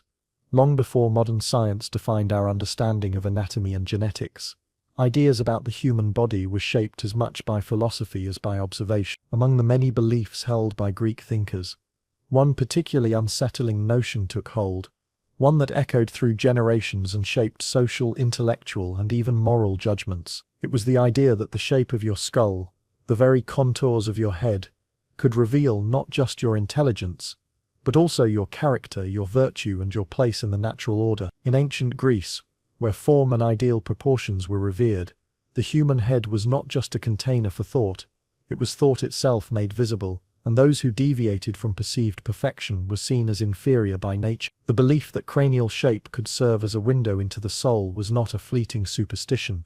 It was woven into the very structure of Greek society and knowledge. While the discipline we now call phrenology wouldn't formally emerge until the 18th century, its roots trace far deeper, right back to classical antiquity. Greek philosophers and early physicians sought to link physical attributes with moral and intellectual qualities, and the skull, being closest to the heavens and housing the mind, held a special state. In a world governed by rationalism and a pursuit of harmony, any perceived irregularity of the head was not merely cosmetic, but symbolic of disorder, imbalance, or even moral corruption. Plato, for instance, who believed in the immortality of the soul and the structured nature of the cosmos, regarded physical form as a reflection of internal virtue. While he did not explicitly map traits to skull features, his dialogues often linked beauty and proportion to goodness and intelligence. The head, ideally spherical in Plato's metaphysical framework, symbolized divine geometry. A misshapen head was therefore implicitly discordant with the ideal form, a sign that something within the person was misaligned with the universe. In such a context, one's cranium was not just a biological trait, it was a moral indicator, quietly judging its bearer in every public space. Aristotle, more empirical than his teacher, took these associations a step further. Fascinated by classification and the hierarchy of beings, he observed skulls and bones with the eye of a naturalist. In his attempt to categorize animals, including humans, Aristotle noticed patterns in skull shape that he then associated with intellect and behavior. A large forehead was thought to be a marker of rational capacity. A sloping one suggested bestial quality. Aristotle's influence permeated Greek medical and ethical thinking for centuries, and the assumptions he made, sometimes based on little more than visual pattern matching, took root in the cultural imagination. To be born with a certain cranial contour was to carry, often silently, a burden of social and intellectual prejudice.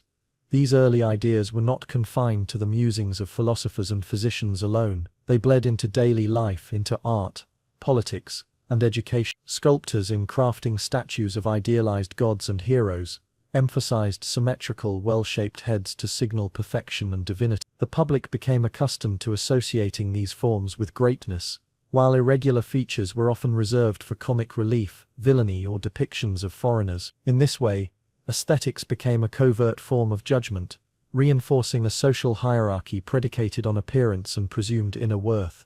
It was not uncommon for individuals to be assessed subtly or directly, based on the shape of their head. Educators might make assumptions about a pupil's ability based on such traits. Political oratory, a cornerstone of Greek civic life, favored those whose physical appearance conformed to expectations of nobility and reason. An oddly proportioned skull, even if never publicly remarked upon, could result in quieter exclusions being passed over for philosophical training, denied respect in assemblies, or treated with suspicion in matters of trust. The skull became a silent gatekeeper, its curves and angles either opening doors or closing them forever.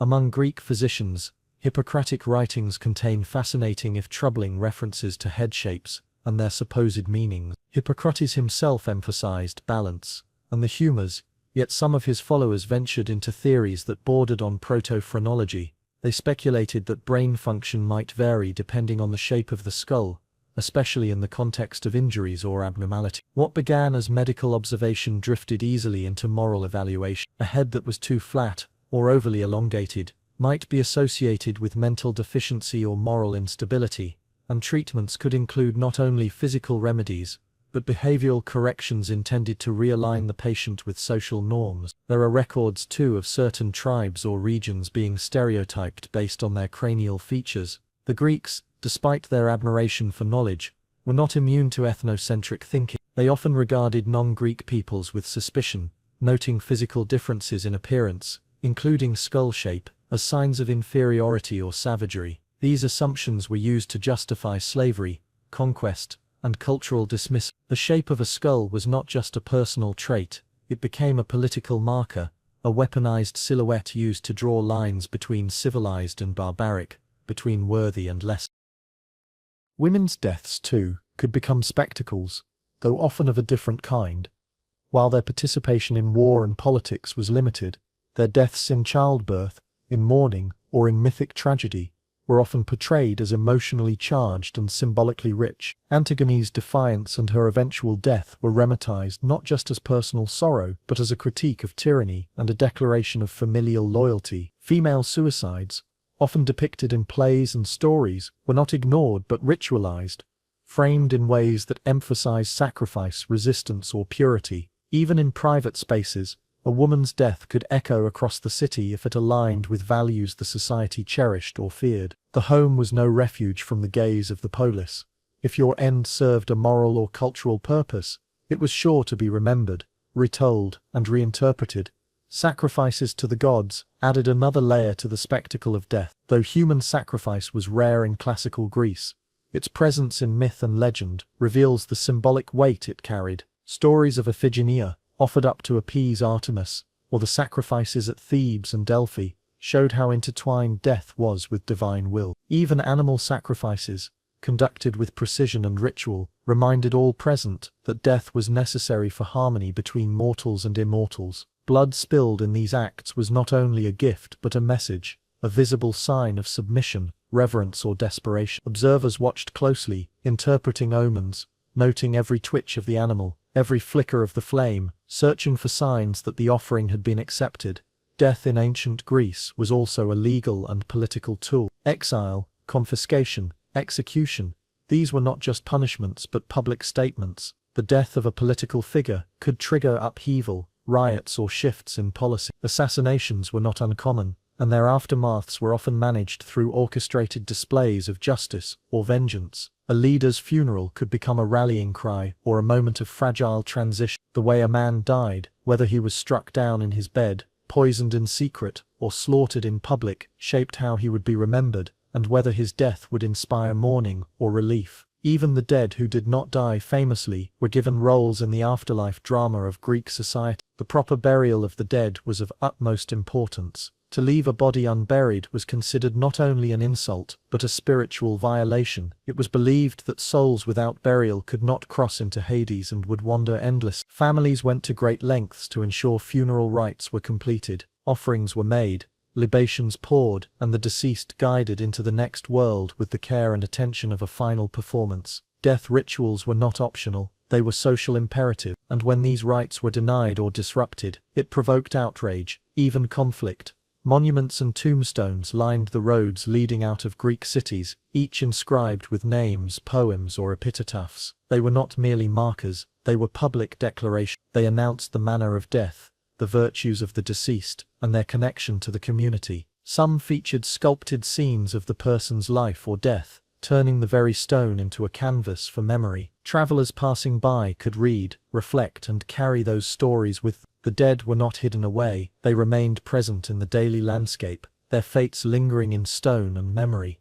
And then there were the myths, the endless tales of gods and heroes whose deaths shaped the very identity of Greek culture. The fall of Achilles, the sacrifice of Prometheus, the descent of Orpheus into the underworld, all of these were more than stories, they were blueprints for understanding life and death, courage and cowardice, fate and defiance. These tales were passed down through generations not just to entertain, but to instruct. They made death legible, even noble. They turned it into something that could be aspired to or avoided, depending on the lesson being taught. To hear of a death in myth was to see your own mortality reflected back in larger-than-life detail. In all of this, what emerges is a society that did not fear death in silence, but surrounded it with ritual, story, and public gaze. Death was a final chapter, but it was also a message to the living. It spoke of values, of justice, of destiny.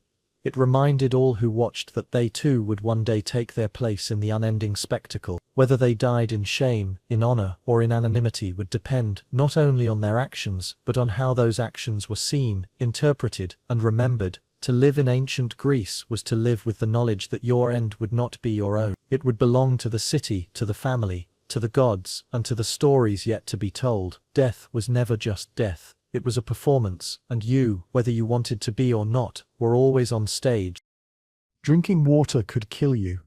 Underneath the shining myths of ancient civilizations, beneath the glory of pyramids, temples, and palaces, lay a truth that was as grim as it was unavoidable. The water you drank could kill you. Across thousands of years of human history, access to clean, safe drinking water was not just a challenge, it was a daily gamble. While people of the ancient world could engineer marvels, compose epics, and chart stars, one of the simplest necessities of life remained perilously out of reach. If you were born into one of those distant societies, you wouldn't just fear war or famine or disease, you would fear your cup of water.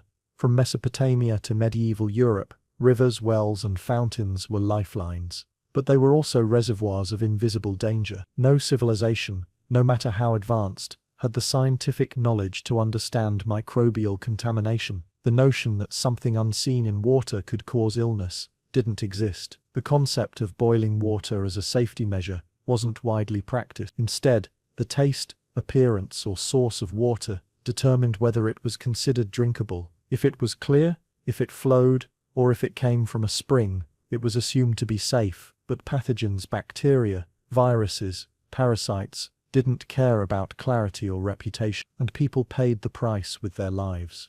In bustling ancient cities like Athens or Rome, access to water came from aqueducts and public fountains, engineering feats we still marvel at today. These aqueducts transported water from distant springs into the city, distributing it through a network of channels, basins, and lead pipes. And while that infrastructure was impressive, it wasn't immune to contamination. Springs weren't always protected from runoff or waste. Lead pipes, as we now know, could leach toxic metal into the water over time, and public basins where hundreds gathered daily to fill jars, bathe, or wash became breeding grounds for disease. If someone upstream was sick, you'd be sick too. If an animal defecated near the source, your next sip might seal your fate. In rural areas and less developed regions, wells were the primary water source. Digging a well was a labor-intensive process, and once completed, it was considered a household treasure. But even the deepest wells could be fouled by surface runoff, especially during rain. If latrines, livestock, or waste piles were nearby, and they often were, nitrates and bacteria could seep into the water table. There was no testing, no purification, no filtration. People judged a well's safety by how long it had been used without obvious disaster. But illness wasn't always immediate. Typhoid, cholera, and dysentery could take days to show symptoms, masking the source of infection. In Egypt, the Nile was both the giver of life and a constant threat. Its annual floods fertilized the land, but it was also the primary water source for millions. People drank directly from its banks, or filled clay jars for daily use. Yet the Nile was also where people bathed, where animals drank, and where waste was sometimes dumped. The same river that nourished their crops could kill them by the cup. The water looked placid, life-giving, serene, but beneath its surface, invisible agents of death traveled freely, infecting all who drank without suspicion. In times of drought, the danger escalated. As sources dried up, people turned to stagnant ponds, shallow ditches, or whatever runoff they could find. These were not just questionable, they were lethal. Stagnant water, especially in hot climates, becomes a petri dish for pathogens. Mosquito larvae flourished, spreading malaria. Fecal bacteria multiplied, triggering gastrointestinal disease. And yet, with no other option, people drank when thirst outweighs fear. Even the foulest water is swallowed. Desperation pushed entire communities into fatal compromise. It wasn't just the source of water, it was also the vessels that held it. In homes, water was stored in clay or wooden containers that were rarely cleaned. Over time, biofilms formed on the interior surfaces. These layers of bacteria could contaminate even clean water when it was poured in. The mouth of a jar might carry germs from repeated contact. Infected hands dipped ladles, dust and flies landed freely, and the longer the water sat, the greater the danger became. Stale water wasn't just unpleasant, it was actively harmful. Religious and cultural beliefs played a role too. In many societies, springs were considered sacred. People believed water from certain sources had healing powers or divine blessings. Pilgrims drank eagerly from these fountains, often ignoring nearby filth or the crowd of others doing the same. Ritual purification baths meant to cleanse the spirit became vectors for physical disease. Communal use, lack of maintenance, and faith-based assumptions blinded people to real risk. And when outbreaks occurred, they were blamed on fate, punishment from the gods, or curses, never on the water itself. Children were especially vulnerable. Their small bodies couldn't tolerate dehydration, and their immune systems were undeveloped. A single bad drink could mean a slow and agonizing death from diarrhea or vomiting. Mothers would try to keep them hydrated with the same water that made them sick, not knowing the act of care was deepening the damage. Infant mortality in the ancient world was staggeringly high,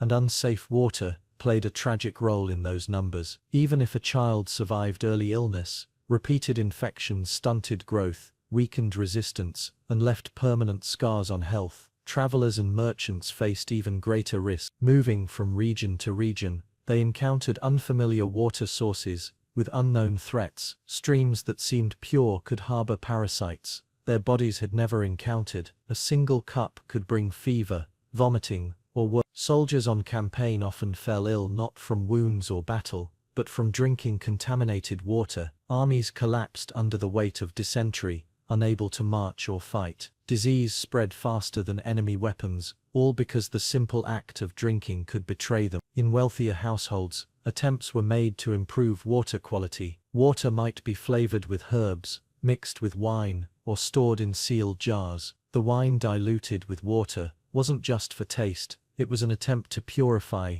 Alcohol, though mild, offered some antimicrobial benefit, but it wasn't enough to kill all pathogens, and not everyone could afford this practice. For the poor, there was no purification, only hope. They drank what was available, and prayed their bodies could endure.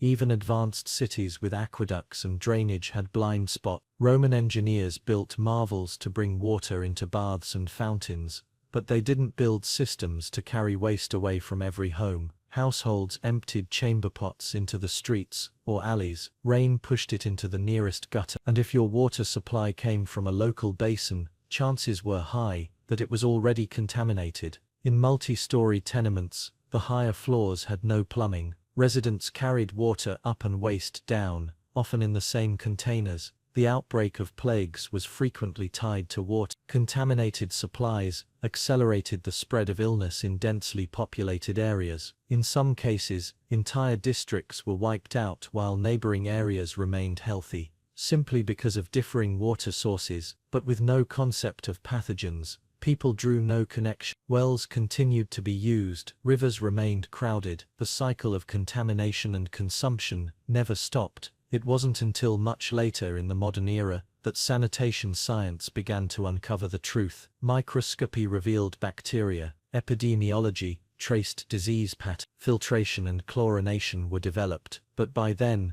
countless lives had been lost. For millennia, water, a symbol of life, had been silently delivering death. The irony is haunting. What we now test, purify, and distribute with precision was once the greatest hidden threat in daily life.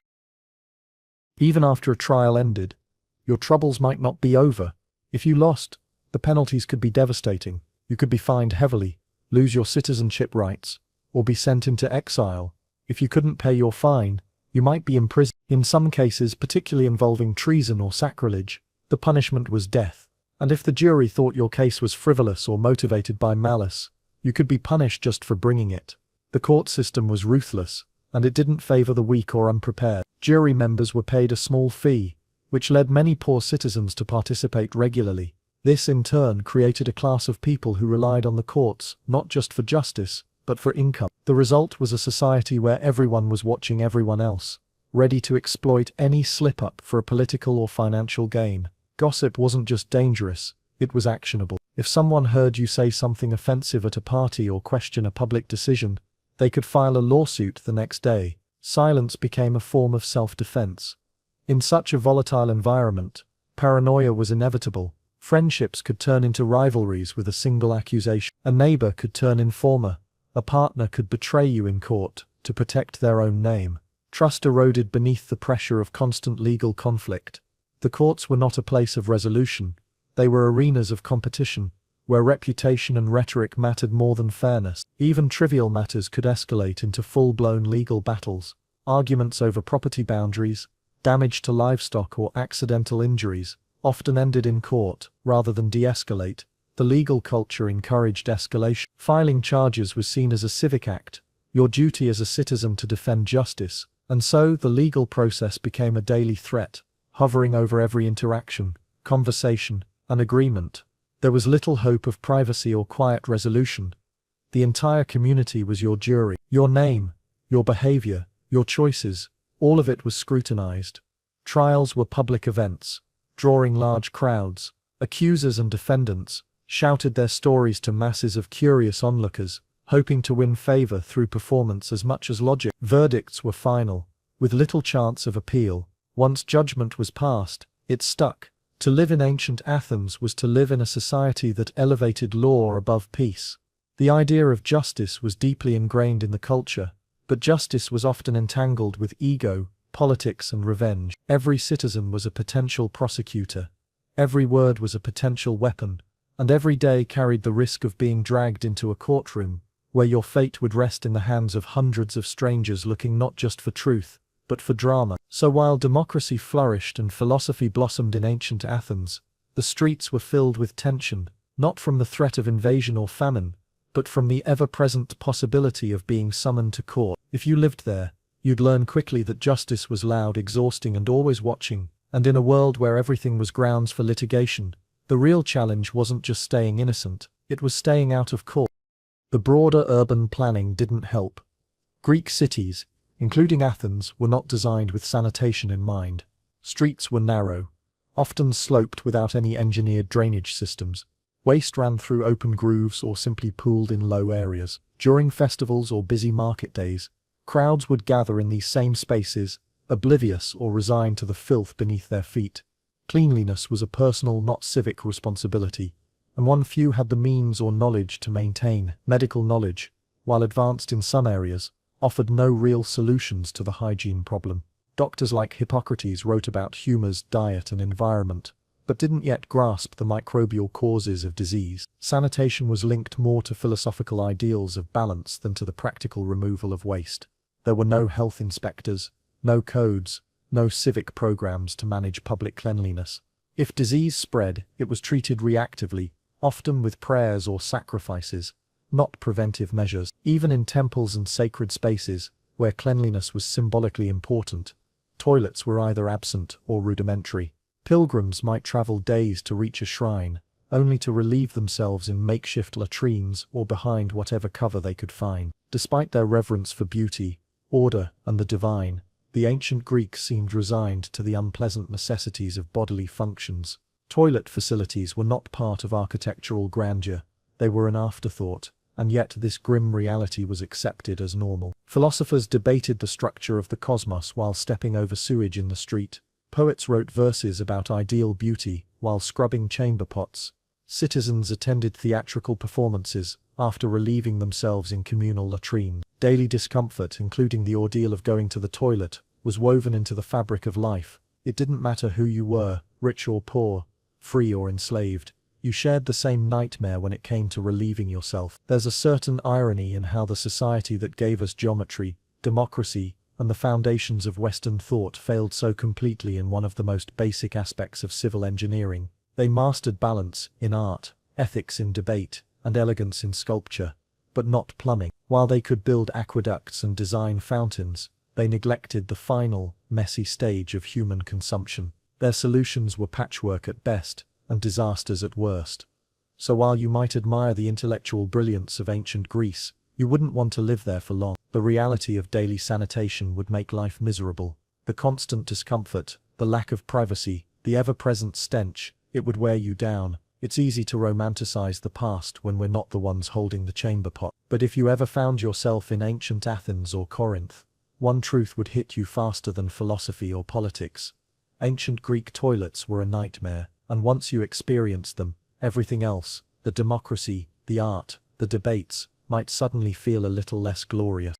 This wasn't just a problem of poor or remote areas. Even the centers of culture and power suffered. Kings drank the same water as peasants, sourced from rivers or wells. Courts fell ill. Nobles died of infections they never understood. The illusion of safety offered by wealth or status dissolved in the face of microscopic dangers. Water did not discriminate. Animals, too, contributed to the problem. Livestock bathed in streams, urinated near wells, and walked through public water sources. Dogs, cats, rats, and birds left droppings everywhere. Without barriers or understanding, these contaminants ended up in drinking supplies. The idea of separating animals from human water sources was rarely enforced, and in many places it wasn't even considered. Natural disasters made everything worse. Floods washed waste into wells, earthquakes broke aqueducts, droughts forced people to share dwindling supplies. Every disruption increased dependence on unsafe sources. When survival narrowed to a muddy puddle or a foul-smelling stream, people drank despite the risks. There was no alternative. Attempts to address waterborne illness were usually misdirected. People burned herbs, wore charms, or offered sacrifices. Some blamed evil spirits, others turned to ineffective herbal remedies. Quarantines were imposed, but without knowing the water's role, they rarely worked. And so the suffering continued. Children buried parents, villages lost generations, trade routes became trails of infection. Entire cultures carried scars from the invisible toll water had taken on them. And yet, through it all, life endured. People continued to fetch, pour, share and drink, because they had no other choice. So when you imagine the ancient world, don't just see the temples and statues. Picture the jar of water carried home from a distant spring. Picture the mother kneeling by a well, the soldier scooping water from a river, the child lifting a cup with innocent hands. That water, so simple, so essential, carried danger in every drop. And while it quenched thirst, it often exacted a terrible price. Drinking water could kill you, Not always, not immediately, but unpredictably and cruelly. It was the silent assassin of the ancient world, hiding in the very thing that sustained life. Today we take clean water for granted, but for most of human history, each sip was a leap of faith, and behind the marvels of ancient civilization, behind every scroll, coin or carving, was a daily reality shaped by a simple, inescapable truth. The water might be deadly, but it was all you had. Even as societies evolved, and towns expanded into cities, the fundamental problem of ensuring safe drinking water remained unsolved. People continued to dig deeper wells, build longer aqueducts, and carve more elaborate cisterns, but none of these methods guaranteed purity. The more densely packed a settlement became, the greater the risk that water would become a carrier of illness. Proximity bred contamination, and the absence of real separation between waste and supply doomed many ancient communities to repeated outbreaks of disease. In large households, domestic water storage posed a constant threat. Rainwater was often collected in underground cisterns, but these reservoirs were vulnerable. Openings exposed the supply to wind-blown dirt, bird droppings, and animal intrusion. These hidden hazards sat quietly in the shadows of courtyards, feeding families with what they believed to be clean water. Without filtration or treatment, every cup drawn carried the potential to cause sickness. Mosquitoes often bred in stagnant cisterns, spreading fevers whose causes were still unknown. People cleaned the exterior of their homes with more care than they gave to the invisible health of their stored water. Poorer neighborhoods suffered disproportionately. In cramped, lower-lying parts of cities, water flowed slower if it flowed at all. Waste and runoff traveled downhill, pooling in the very places where the least fortunate lived. Their access to water depended on public fountains or shared basins, which were difficult to maintain. If someone fell ill and washed their hands or face at a communal basin, that same basin served the next person, and the one after that. It became a silent transmitter of disease, dressed in the illusion of public service. Reusing water, sometimes multiple times over the course of a day, was routine, especially during periods of drought. When infrastructure failed, whether due to neglect or conflict, the situation worsened quickly. Wars that disrupted trade or damaged aqueducts didn't just cause political upheaval, they cut off entire populations from their most basic need. Thirst made people desperate, and desperation led them to the dirtiest source. Riverbeds with decaying carcasses or mud-streaked channels that had served livestock became human lifelines. People who once prided themselves on their refined culture were reduced to drinking from tainted pools. Starvation may take weeks to kill, but contaminated water could bring death in a matter of days. Boiling water, an effective method of purification, wasn't widely practiced for daily drinking. Fuel was expensive and labor-intensive. Wood or charcoal had to be gathered, and fire tended with care. Most people reserved boiling for cooking or occasional medicine-making. Heating water just for drinking wasn't seen as necessary. The water looked clear enough. It was cool. It came from a spring. It didn't smell. None of these characteristics, however, guaranteed safety. But without the concept of invisible organisms, people trusted their senses, and often their senses betrayed them. The cultural practices around water were steeped in tradition, but not necessarily in hygiene. In some places, certain water sources were favored not because they were cleaner, but because they were associated with myths or rituals. A spring dedicated to a healing deity might draw visitors from across the region, all drinking, bathing, and washing in the same sacred spot. Pilgrims brought blessings, but they also brought disease. A sacred spring might be spiritually powerful, but physically lethal. Still, it was considered an act of devotion to drink from such a place, no matter the consequences. Rainwater, too, was treated with ambivalence. It was welcomed in times of scarcity, caught in jars or gutters, but it wasn't filtered or boiled. Birds nested in gutters, leaves decayed in rooftop channels, dust and excrement settled onto surfaces where water was collected. The first flush of rain often carried a slurry of bacteria, fungus, and debris, yet people welcomed the sight of full vessels, unaware that the very water that looked like salvation could be steeped in sickness. The rich sometimes fared better, not because they had better knowledge, but because they had more options. They could afford wine, which was often diluted with water, and the alcohol content might reduce some microbial threat. They had access to more isolated springs, and they employed servants to fetch and store water, However, wealth was not a perfect barrier. Contaminated sources didn't discriminate. During epidemics, noble households fell victim just as quickly. Servants who carried the water, washed clothes or cooked meals, could transmit illness unknowingly, and crowded villas became breeding grounds for infection. Children bore the brunt of these harsh conditions. In many ancient societies,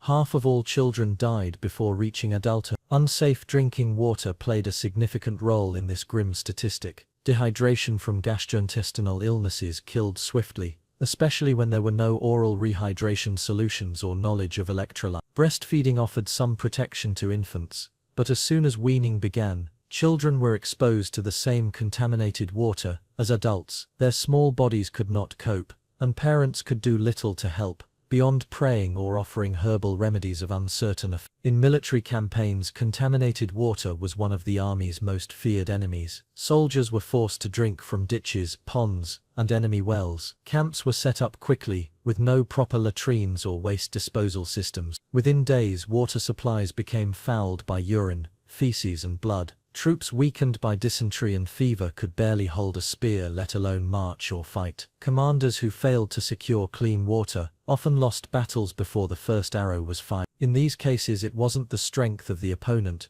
but the strength of the stomach that determined victory. Throughout history, there were sporadic attempts to improve drinking water. Filtration using sand, gravel, or cloth was practiced in some regions, but these methods weren't standardized. The results were inconsistent, and they didn't remove microscopic pathogens. In rare cases, cities attempted to separate waste from water with complex underground channels, but maintenance was poor and leaks or cracks often undid the effort. Innovations were made, but not shared widely, and too often forgotten between generations. In coastal towns, brackish wells added another layer of danger. Salt water seeped into freshwater supplies, and while this didn't cause infectious disease, it did dehydrate the body. Those who drank salty or mineral-heavy water became more thirsty, drinking even more and accelerating their own decline. Miscarriages, kidney stones, and chronic fatigue became common in such regions. People didn't understand why their water didn't quench their thirst. They only knew it tasted off. Animals, too, suffered. Livestock that drank from polluted sources passed on sickness through their milk, their meat, or directly to the humans who cared for them. Shepherds and farmers often shared water with their herds. A communal trough was convenient, but deadly.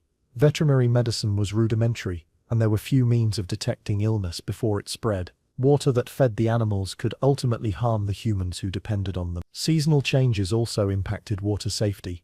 Spring floods brought debris and rot, while summer droughts concentrated contaminants. In winter, stagnant water froze, and ice broke loose into jars without boiling or testing. The changing conditions made it nearly impossible to maintain consistent quality. What had been safe in one season might become dangerous in the next. In cities that relied on reservoirs, bird droppings, algae and insect larvae often polluted stored water. Without regular cleaning, these reservoirs became toxic over time. People continued to draw from them out of habit, unaware that the once reliable source had turned. The surface may have appeared calm, but beneath it contamination brewed. Religious festivals often involved large gatherings, during which sanitation collapsed entirely. Pilgrims shared water sources, latrines overflowed, and waste was left in the open.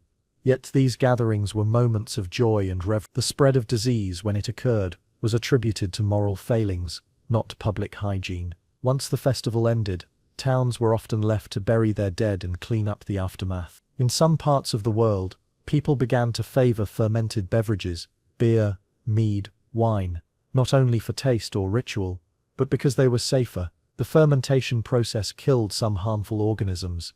These drinks became the default daily beverage, even for children. It wasn't an act of indulgence, it was a survival strategy. Water was for washing, not for drinking, unless you had no choice. As the centuries passed, the need for clean water never went away, but the dangers remained hidden. Without microscopes or germ theory, people blamed everything but the true culprit. Bad air, celestial alignments, curses or divine anger were invoked. The idea that invisible organisms in water were killing people was beyond imagination, and so ancient wisdom missed the mark again and again. It wasn't until the 19th century that scientists began to understand the connection between contaminated water and disease. The pioneering work of people like John Snow in tracing a cholera outbreak to a single water pump marked a turning point. Slowly, society began to recognize that clean water wasn't just a convenience, it was essential to survival. Sanitation became a priority. Cities began building sewers, treating water, and enforcing standards. But those advances came after thousands of years of suffering. Today we drink from the tap without hesitation. We travel with filtered bottles and expect sanitation in restaurants, hospitals, and schools. But this comfort is very new in human history. For most of our past, drinking water was a calculated risk. One sip could lead to days of agony, or to a grave. So next time you take a cool drink on a hot day, remember what it represents, not just refreshment, but the end of an age-old danger. Clean water is more than convenient. It is civilization's greatest achievement, born from the quiet tragedies of millions who didn't live long enough to know what poisoned them. They drank because they had to, they died because they didn't know, and the world they built, for all its splendor, ran on water that could kill. Notable figures like Themistocles, who helped win the Battle of Salamis against the Persians, were ostracized despite their achievements. His victory had saved the city, yet a few years later his growing influence and confidence made others uneasy. He was sent into exile, a hero turned outcast. Aristides, known as the Just, was exiled by voters weary of hearing how fair he was. One story tells of a man who couldn't write, asking Aristides himself to inscribe his name on the shard, not because he had done anything wrong, but simply because the man was tired of hearing him praised. That was the danger. You didn't need to inspire hatred. Indifference was enough. Overexposure could turn into exile. There was no clear path to return. Technically, after 10 years, you could come back. But Athens wasn't the same city, and you weren't the same man. If you returned to find your enemies stronger, your influence diminished, and your legacy forgotten, you'd be starting over in a world that had moved on. Some never came back, others tried and failed to reclaim their place. The scars of exile, even temporary, often lasted forever. The threat of ostracism didn't just affect those exiled, it shaped the entire political culture. Ambition had to be masked as modesty. Success had to be shared or underplayed. Speeches were carefully worded. Reforms were gradual. Political figures constantly checked their own popularity, afraid of rising too high. The very system designed to protect democracy from tyranny also stifled bold leadership. Fear of exile became a ceiling on vision. For ordinary citizens, ostracism was both empowering and dangerous. It gave the people direct power to remove dangerous figures without bloodshed, but it also fostered a culture of suspicion. Any rising star could be seen as a potential tyrant. Admiration could curdle into fear. The crowd held the ultimate veto, and unlike elections or policy debates, this decision was irreversible. One vote, one name, one exile. It also revealed a paradox. Athens prided itself on free speech, on open debate, on rational discourse, yet ostracism was none of those things. It was emotional, sudden and irrevocable. It didn't require truth or fairness. It was democracy at its rawest, popular opinion rendered as punishment. And while it avoided the violence of assassination or civil war, it still functioned as a silencing tool, not by sword, but by distance. The practice of ostracism eventually faded as Athenian politics evolved, and new systems of accountability emerged, but its legacy remained, a reminder that even in a society that valued freedom, participation and debate, the line between protection and paranoia could be razor-thin. The very tool designed to guard democracy could, if misused, undermine it. So if you imagine yourself in ancient Athens standing tall as a respected voice of the people, remember this: your rise could be your downfall. One day you're admired, the next, you're a name on a broken shard, voted out not for what you've done but for who you are. You'd be ostracized, and that meant exile, a silent punishment, delivered by the very people you thought you represented, not with chains, not with fire, but with abs. With 10 years of being reminded that in a city built on participation, sometimes the price of standing out was being cast out. And yet, for all the terror, you had no choice. If your city went to war, you went to war. Refusing wasn't just cowardice, it was illegal, and you weren't paid. You had to bring your own equipment or inherit it. Poorer citizens might borrow armor or be stuck with hand-me-downs, further lowering their chances. Wealthier men might have better gear, but the battlefield didn't always favor quality. A stray spear could kill a rich man as easily as a poor one. There was no predicting who would live and who would fall. The terrain itself added another layer of misery. Greek battles rarely took place on flat, open land. Hills, rocks, and uneven surfaces made formation difficult. Dust clouds obscured vision, mud made footing treacherous, rain turned shields slippery. Wind carried the cries of the dying across the field. You'd lose all sense of direction, of time, of strategy. Orders became shouts, then noise, then silence. In the press of the phalanx, your world would shrink to the space in front of your shield, and the narrow slits in your helmet. And once the tide turned, once one side broke and fled, the killing didn't stop. Hoplites pursued fleeing enemies to inflict as much damage as possible. It wasn't about mercy. It was about ensuring your enemies didn't return to fight again. Running men were speared from behind, wounded men were finished off. And if you were captured, the mercy you received depended on your enemy's mood. Some cities ransomed prisoners, others enslaved them, a few executed them outright. Being on the losing side didn't just mean defeat. It could mean exile, bondage, or execution. Then came the aftermath. The field littered with corpses, some whole, many not. Blood soaked into the soil. Vultures circled overhead. Survivors wandered, dazed, searching for their fallen comrades. The stench of decay began within hours. If your city had won, you might be tasked with collecting the dead, burying them, or returning armor to families.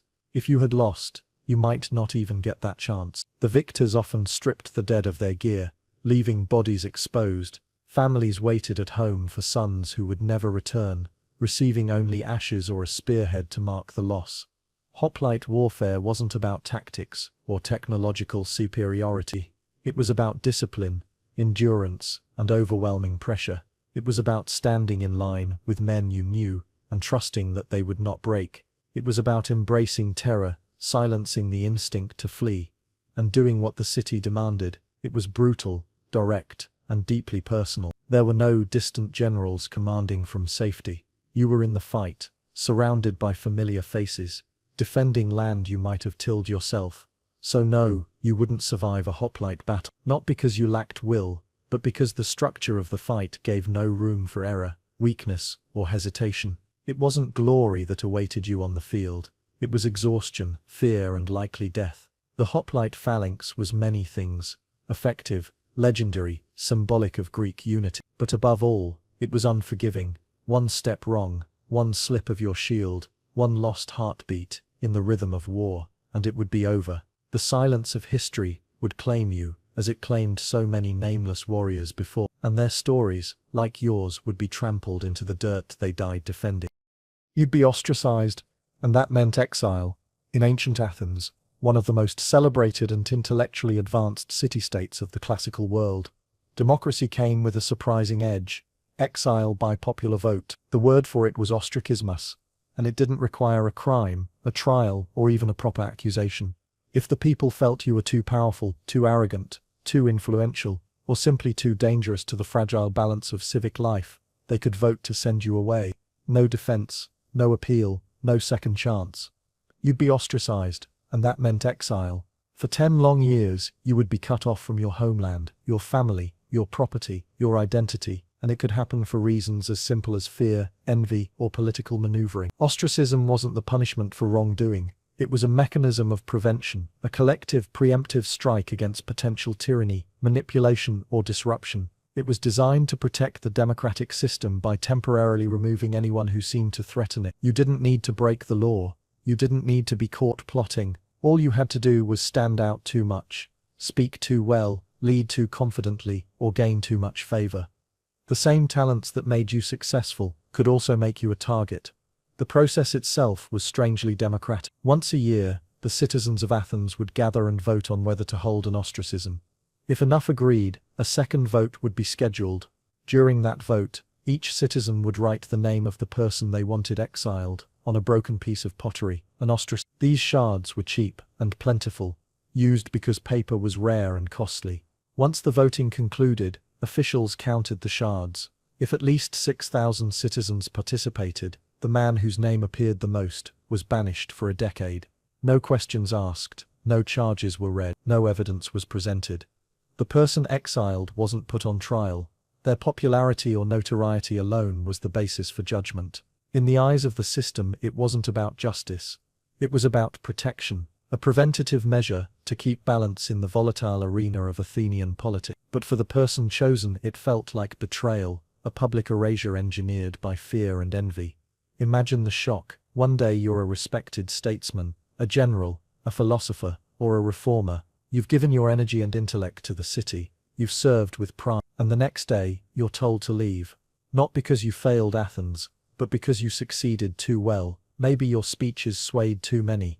Maybe your rivals whispered just enough poison. Maybe your reforms made too many enemies.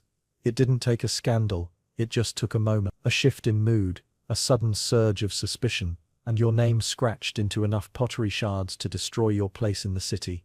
Exile meant removal, not only from geography, but from influence. You could not speak for your people. You could not defend your legacy. You were silenced, politically erased. 10 years might not seem like much from a modern perspective, but in the ancient world it was a lifetime. Political momentum, alliances and public memory didn't hold. If you returned a decade later, your enemies might have grown stronger. Your allies may have faded. Your reputation might not recover. There was no compensation, no formal warning. Once exiled, you had to leave Athens within 10 days. Your property was not confiscated, but managing it from afar was nearly impossible. You could not run your estate, protect your household, or represent your interests. In some cases you might find refuge in another city, or take up residence on your family's rural land, but the shame lingered. Everyone knew you hadn't been convicted, but you'd been not for what you did, but for what you might do. And the people doing the voting, they were your fellow citizens, your neighbors, colleagues, perhaps even former friends. Ostracism was executed not by elites in a dark chamber, but by everyday Athenians gathered in the agora, publicly writing your name. The shards were displayed, collected, and counted. There was no secrecy, no anonymity. If you had earned admiration, you had also earned enemies, and all they needed was a majority. Perhaps the most chilling aspect of ostracism was how it could be used as a political weapon. It wasn't always about protecting democracy. It was often about eliminating competition. Rival factions could rally their supporters to vote against a figure they saw as a threat. Influential politicians could orchestrate whisper campaigns to sway public opinion just enough to tip the balance. The line between civic duty and political assassination became blurred. Ostracism offered no room for defense, no opportunity to argue your case. Once momentum gathered, it was almost impossible to stop. In some communities, particularly among rural Roman populations, public shaming rituals were carried out with cruel creativity. Adulterers might be paraded through town in mock ceremonies. Thieves could be tied to posts with their stolen goods hanging around their necks. Those who broke moral codes might be dressed in absurd costumes and displayed at festivals as living jokes. These punishments didn't kill, but they destroyed standing. Laughter, when used as a weapon, left scars that lingered for life. Even funeral rites could be used to extend public shame beyond death. A person deemed dishonorable might be denied a proper burial, their body left unmarked or placed in a common grave. Families who were shamed by a relative's crime could be barred from giving them honors or mourning them publicly. In a culture where the afterlife was tied to memory and veneration, this was a devastating loss. Public shame had the power to follow you, even into the grave. In a broader sense, the fear of shame shaped behavior far more effectively than fear of pain. Ancient cultures didn't always need jails or executioners to keep people in line. They had the community. A reputation destroyed was hard to rebuild. A name tarnished was difficult to clean. And since identity was so deeply tied to public roles, citizen, soldier, priest, mother, losing face meant losing function. You didn't just fall from grace, you were stripped of your purpose. Public shame also served as a kind of emotional theater. It allowed communities to collectively purge discomfort, tension, and anxiety through scapegoating. When one person failed, others could feel secure in their own virtue. Punishment was not only retribution, it was catharsis. It bound people together through shared judgment, mutual agreement on values, and the illusion of justice served. But not all shame was top-down. Citizens could weaponize shame against the state too. Public protests, theatrical satire, biting speeches. These were ways to shame leaders into action or accountability. In this way, public shame was not just a tool of oppression, but occasionally a check on power. However, wielding it against the wrong target could quickly backfire. A failed accusation could bring shame to the accuser, and the public turned quickly on those who misjudged the crowd. In every aspect of ancient life, shame was woven into the fabric of justice, religion, politics, and social cohesion. It didn't require physical walls to imprison someone. A ruined name was a sentence that could last for generations. Entire families could suffer because of one scandal. Sons and daughters could lose marriage prospects, inheritances, or public roles due to their father's disgrace. Honor, once lost, wasn't easily recovered. It was a commodity more valuable than gold and more fragile than glass. As societies grew more complex, the formal systems of shame adapted. In Byzantium, for instance, blinding a defeated political rival became a symbolic form of public shaming, rendering them unfit for office without taking their life. In medieval Europe, stocks and pillories inherited the same principle. Being displayed, mocked, and humiliated were seen as correction. In truth, it often broke spirits more thoroughly than any beating. So when we look back at the justice systems of the ancient world, we must understand that punishment wasn't always about pain. Sometimes the most effective sentence was the one that left no scars on the body but shattered the soul. Public shame was a form of power, wielded with precision, wrapped in ritual and reinforced by culture. It didn't need change. It had eyes, mouths, memory, and the weight of collective judgment. To be shamed publicly wasn't just a temporary embarrassment, it was a social execution. Your life would continue, but you would never live the same way again. And in many ways that was exactly what ancient justice intended. Not to destroy the body, but to destroy the standing, to ensure that the memory of the offense, and the performance of the punishment, would echo louder than any defense ever could. The true potency of public shame lay in its permanence. While physical pain faded and fines could be paid, shame lingered long after the judgment had passed. It did not live in a record book, or behind barred doors. It lived in memory, in rumor, in the way neighbors paused when your name was mentioned. It colored every glance, every conversation, every future opportunity. In a time before digital footprints and written criminal records, shame was a living sentence carried out through social interaction. No guard was needed to enforce it. Every citizen became part of the punishment. Cultural values amplified its weight. Ancient societies, particularly those like Athens, Sparta, and Rome, placed immense emphasis on honor, dignity, and public virtue. These weren't abstract ideals, they were lived standards by which everyone was measured. To fall short was not a private failure, but a public crisis. Men who lacked courage on the battlefield could be mocked for cowardice, and such an accusation could destroy one's ability to serve in politics, hold command, or even marry into a respectable family. Shame was a toxin that poisoned every avenue of advancement. And it wasn't just legal cases that exposed individuals to disgrace. Everyday conduct could be scrutinized and interpreted through the lens of propriety. Spending too extravagantly could be labeled as arrogant. Speaking too boldly in the assembly could be seen as overstepping one's station. Even gestures or expressions were read as reflections of moral character. If someone claimed you lacked self-control, it could be interpreted as evidence of unfitness to lead or serve. Accusations didn't need hard proof. They only needed traction.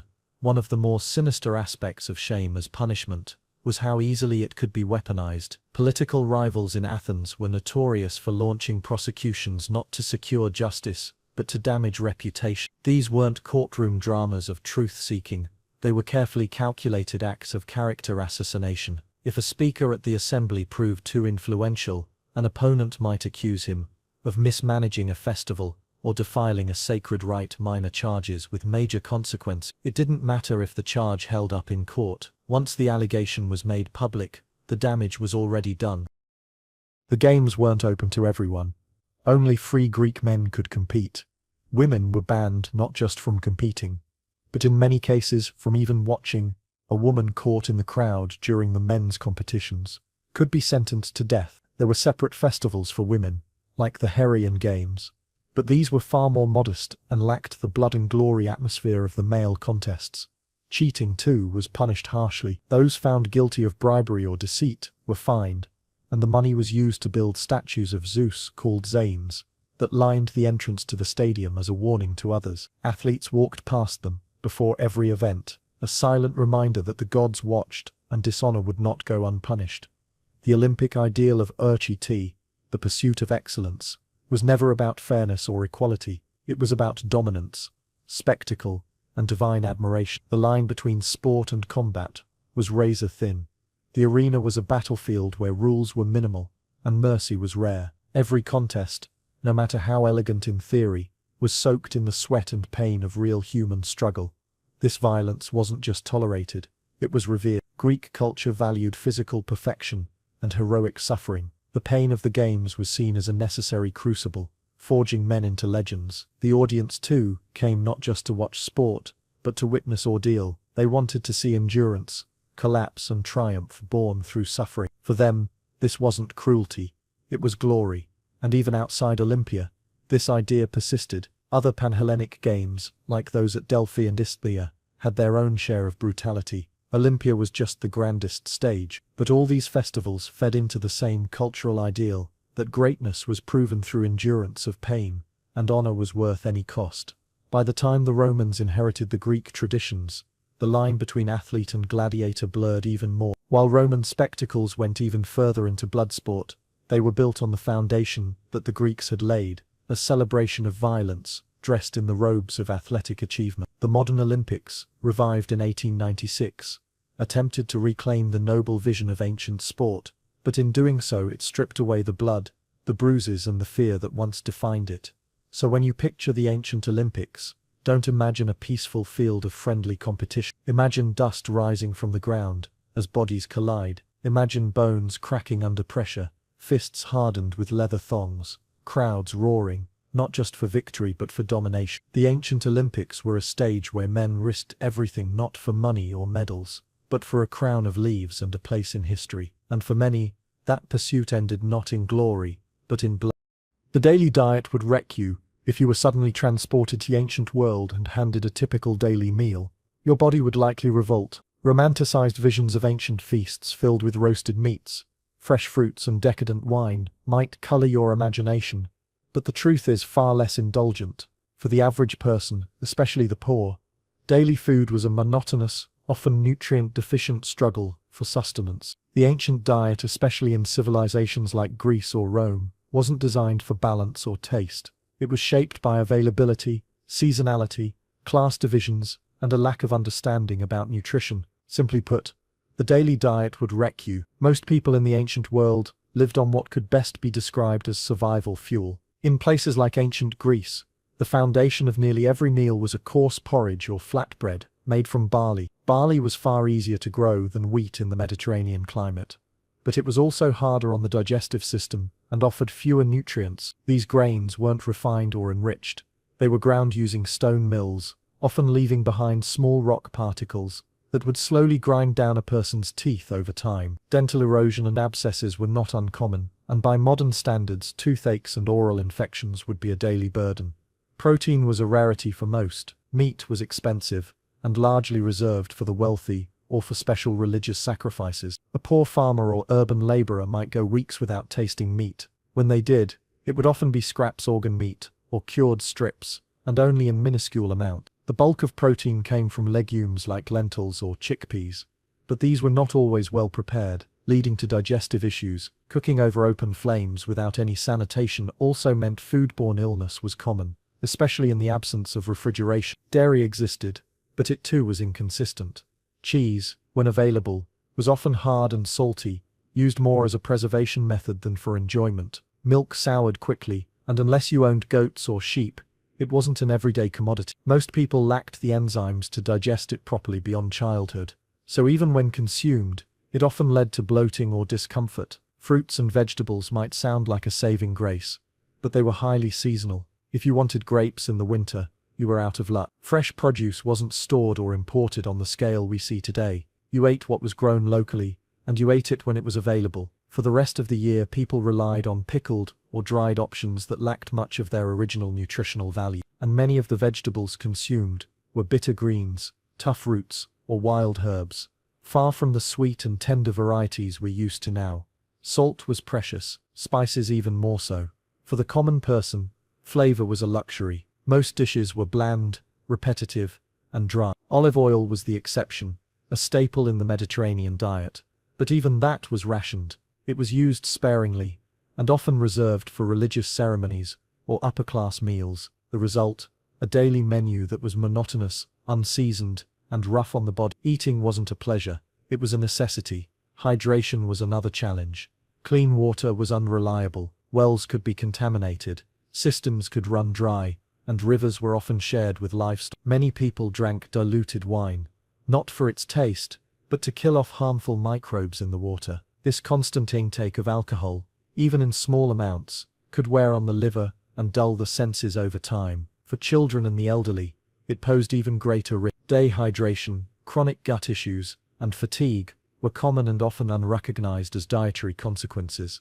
Portion control wasn't guided by calorie counting, it was ruled by scarcity. The idea of 3 structured meals a day did not exist for most people. A small morning bite of leftover bread or gruel, a modest midday meal, and perhaps a small evening snack made up the total intake. Many went to bed still hungry, and for the working poor, especially laborers, slaves or farmers, caloric needs far exceeded what they were able to consume. Malnutrition wasn't just common, it was expected. Food safety was another minefield. Without refrigeration or advanced preservation techniques, spoilage was a daily threat. Meat went bad quickly, dairy spoiled in hours, and bread molded fast in humid environments. Food was stored in clay jars, pits, or cellars, often infested with insects or rodents. Eating a bad meal could mean days of vomiting, dysentery, or worse. There was no concept of food poisoning prevention. If you fell ill after a meal, it was considered either bad luck or divine punishment. Cooking itself was a difficult process. Women, often slaves or housewives, cooked in cramped, smoky kitchens without ventilation. Open fires led to burns, respiratory issues, and constant risk of accidents. Pots were heavy, utensils were crude, and recipes were non-existent. Meals were based on memory, habit, or oral tradition. There was no science to it, no understanding of how nutrients worked, how to balance fat, carbs, and protein, or how to cook to retain vitamins. Nutritional knowledge was non-existent. Why you'd hate being a woman in ancient Greece? If you were a woman in ancient Greece, your life would not be your own. You would be born into a world that saw you as secondary, necessary for producing children. Yes, but otherwise expected to remain silent, invisible, and obedient. From the moment you took your first breath, the path of your life would be drawn not by your desires or dreams, but by the expectations of a society that believed virtue for a woman meant submission, seclusion, and sacrifice. You wouldn't have rights. You wouldn't have a voice in politics. You wouldn't even have legal ownership over yourself. Being a woman in ancient Greece wasn't just hard, it was a lifetime of being controlled, dismissed, and constrained. From childhood, the message would be clear. Your worth lies in your future ability to bear children, manage a household, and remain unseen by men who are not your relatives. While boys were educated, trained for war, and encouraged to engage in philosophical debate, girls were kept indoors, taught weaving, childcare, and obedience. You wouldn't go to school or learn to read unless you belonged to a very wealthy family, and even then, education would be basic and focused on managing domestic responsibilities. Your world would be small: walls, corridors, courtyards, and your voice, smaller still. Marriage wouldn't be a choice. It would be an arrangement made for you, often when you were still a child. Girls were married young, sometimes as early as 12 or 13, to men much older. Love, compatibility, or personal connection had no place in this decision. You'd be handed off like property in a transaction meant to solidify alliances, maintain wealth, or simply rid your family of the burden of your future dowry. Your husband could be decades your senior, with power over every aspect of your life. You would be expected to move into his household and adapt to its customs immediately. No protest, no discussion, just silent compliance.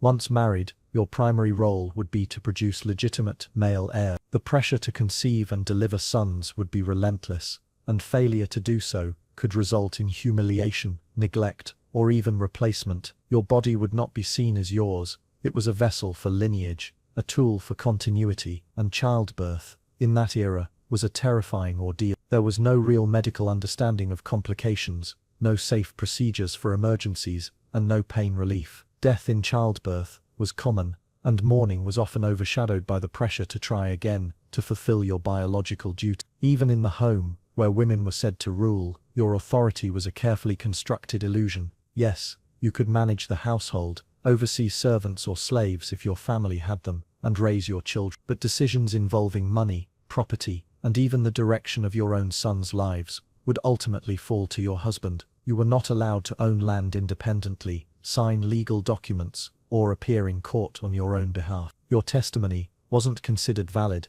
unless supported by a male. In the eyes of the law, you were closer to a dependent than an individual.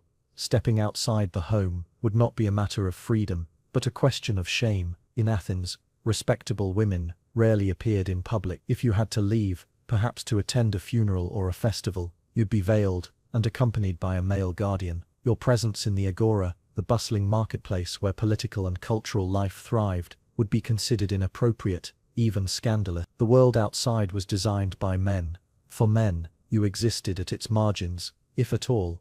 If you did dare to step beyond your role, if you spoke out or acted independently, you risked social ostracism or worse. Female behavior was tightly policed, through gossip, public scorn, and cultural expectations. Women who didn't conform to these ideals were labeled immoral or unnatural. The worst insult a woman could receive wasn't that she was wrong, but that she was unchaste or disobedient. Reputation was everything, and the slightest misstep could ruin not just your life, but your entire family's standing. Religious life, while one of the few areas where women could participate publicly, still reinforced gender division. Certain rituals were reserved for women, like the Thesmophoria, a fertility festival honoring Demeter, but even here their roles were symbolic, reinforcing their ties to reproduction and domesticity. Women could be priestesses, but rarely held the kind of spiritual or intellectual authority that male religious figures did. Their sacred duties were often secretive, ceremonial, and strictly controlled. In Sparta, things were different, but not necessarily better. Spartan women were expected to be physically strong, outspoken, and involved in some public life. They trained in athletics, ran estates, and could inherit land, but this freedom came with expectations that were equally rigid. You existed to produce warrior sons and uphold Spartan strength. Your value was still tied to the state's needs, not to your own autonomy. The discipline of your life would not be lesser than that of Athenian women, only different in tone and purpose. And if you were enslaved, life plunged even further into darkness. Enslaved women had no rights at all. You could be bought, sold, beaten, or violated, without consequence. You could be forced into hard labor during the day, and used for personal pleasure at night. Your children, if born, would belong not to you, but to your owner. You would be expected to show gratitude for whatever scraps of mercy were thrown your way. Freedom was a distant dream, and even if granted, you would carry the stigma of your past like a brand. For women born with physical disabilities, or those who could not marry or bear children, life was equally unforgiving. You would be seen as a burden, a failure, or a divine punishment. There were no support systems, no compassion. You might be abandoned, sent to live with distant relatives, or hidden away to prevent shame. Society had no place for you if you couldn't fit into the rigid mold it demanded. Art and literature, those proud pillars of Greek culture, rarely offered comfort. Women were depicted as temptresses, threats, or tragic victims. Pandora was blamed for unleashing evil into the world, Medea for murdering her children, Clytemnestra for daring to seek revenge. These stories reinforced one message: a woman with power was dangerous, and her downfall inevitable. The poets and playwrights might have praised beauty or maternal devotion, but they rarely respected female agency. Women were narrative tools, not characters with depth or independence. Even the mythology that shaped Greek values underscored this dynamic. Goddesses existed, yes, but they too were often cast as emotional, vengeful, or subservient to male gods. Hera, queen of the gods, spent most of her mythology punishing her husband's lovers rather than confronting his infidelity. Athena, one of the few powerful female figures, was praised specifically for being more like a man, rational, virginal, and aloof. The underlying message was clear: power in a woman was tolerable only if it conformed to male standards. If you dared to think, to question, to learn, you'd find few places to turn. Female philosophers were exceedingly rare, and those who existed were usually dismissed by their peers or remembered only in fragments. The idea that a woman could contribute to intellectual discourse was so foreign that when it happened it became legend. Hypatia, though later in Alexandria, was murdered by a mob for her teachings. In Greece, you would never even be allowed to begin. Daily life would be a cycle of restriction.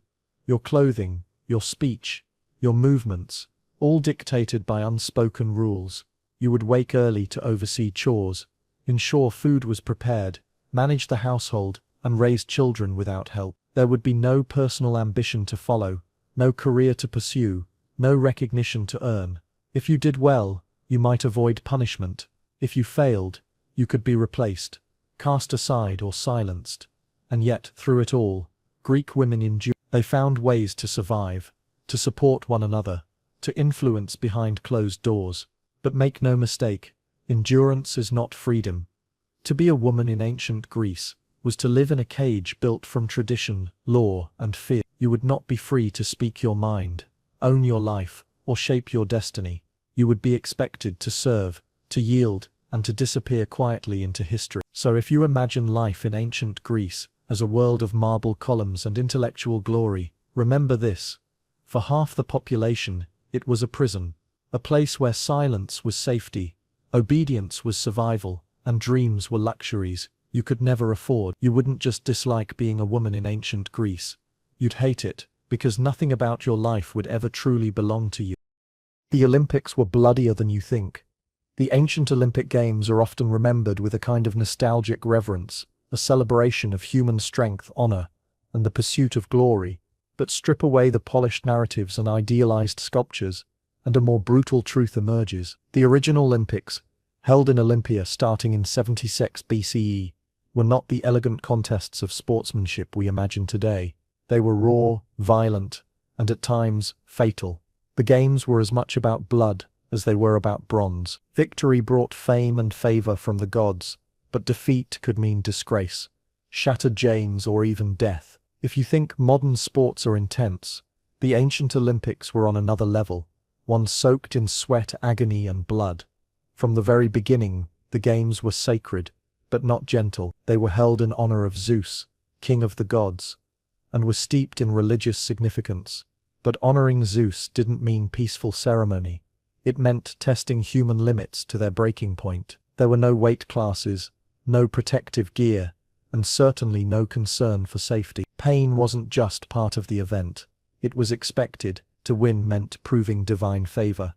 To lose meant humiliation, on an open field, in front of thousands. The most violent event was easily the Pancration, a no-holds-barred combination of wrestling and boxing. Its very name means all powers, and it lived up to it. Eye-gouging, bone-breaking, strangulation, everything short of biting was permitted. Fighters often left the field bloodied, limping, or unconscious. Deaths occurred more than once, and yet no rules were added to prevent them. In fact, the crowd sometimes cheered louder when a fight ended with one man lifeless on the sand. This wasn't a sport for entertainment alone. It was war by other means. One legendary Pancratian fighter, Arretian of Phigalia, won eternal glory by dying during his final match. His opponent had him in a chokehold, and just before suffocating, Arretian managed to dislocate his attacker's ankle, forcing him to submit. The judges declared Arretian the winner, though his corpse lay on the ground. He was given a victor's crown, and his statue still stood for centuries. That's the kind of game the Olympics were, where a man could die in the arena and still be hailed as triumphant. Boxing wasn't much safer.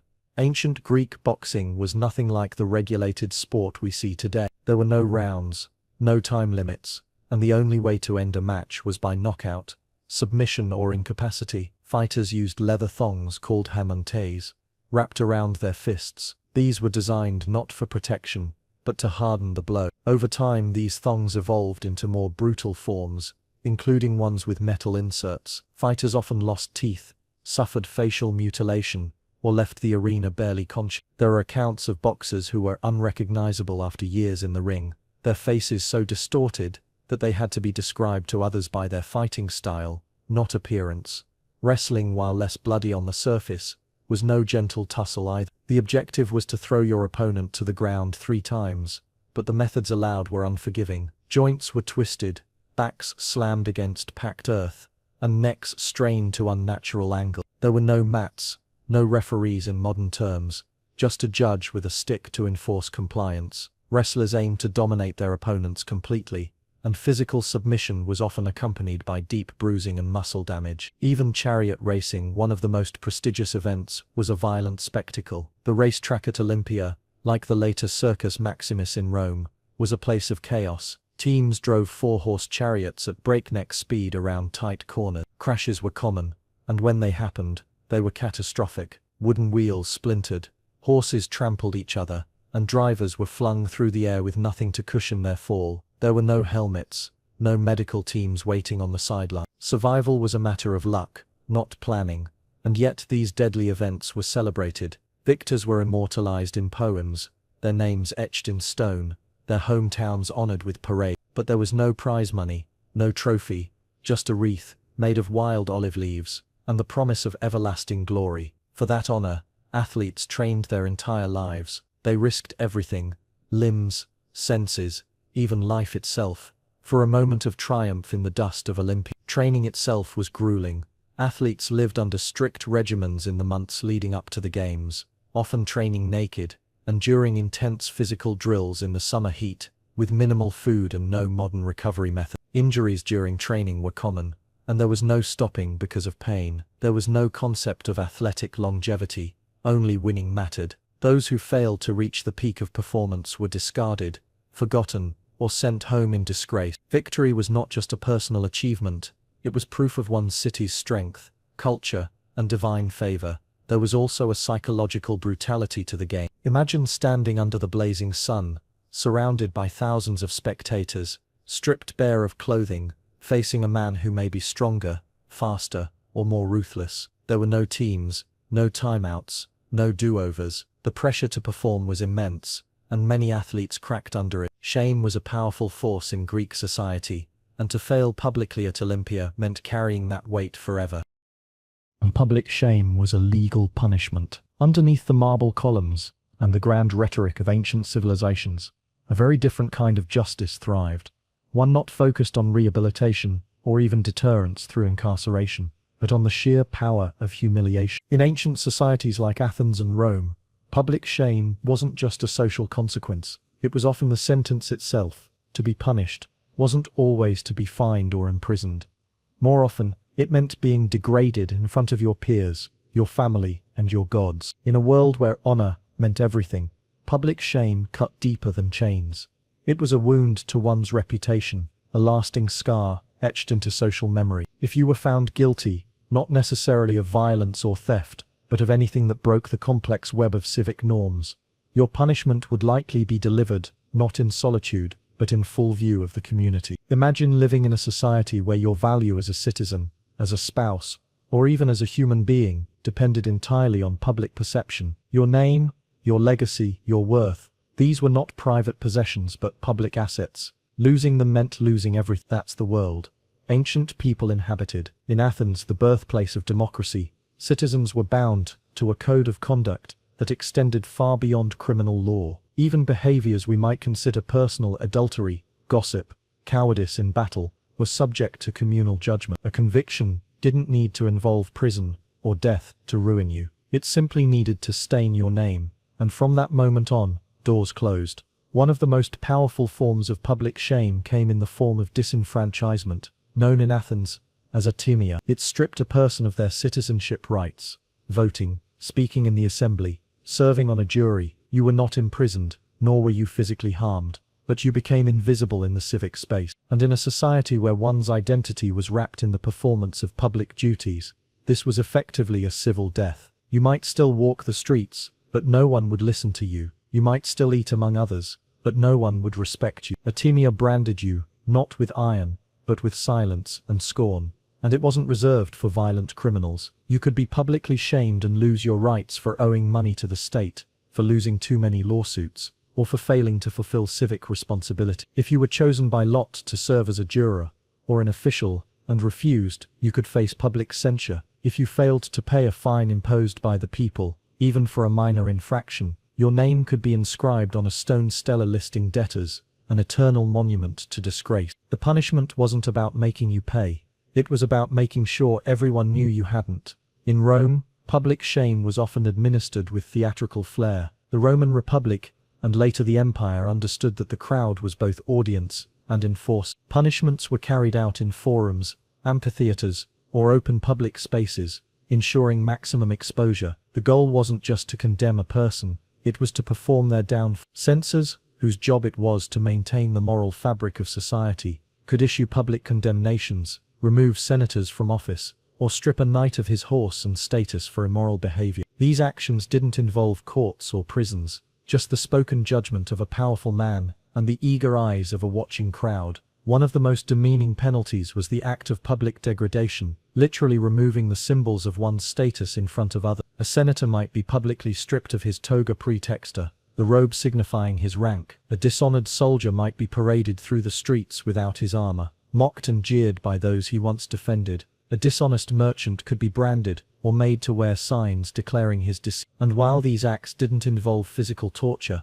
they often inflicted something worse: lifelong exile from respect. The Romans also understood the power of name and memory. Being condemned under damnatio memoriae, the condemnation of memory, meant not just disgrace but erasure. Your statues would be torn down, your name chiseled from inscriptions, your portrait defaced and your legacy destroyed. You would cease to exist in the records of history, as if you had never lived. It was the ultimate punishment for those deemed traitors, tyrants, or threats to the Roman order. For a culture obsessed with lineage and glory, being forgotten was worse than being killed. The public nature of these punishments wasn't an accident, it was the entire point. Ancient justice systems were less concerned with correcting behavior than with reinforcing social boundaries. Punishment was about sending a message. Every citizen watching was reminded of what happened when you stepped out of line. The humiliation of the few was the education of the many. A dishonored man wasn't just an individual who had failed. He was a warning, a living example of what society would not tolerate.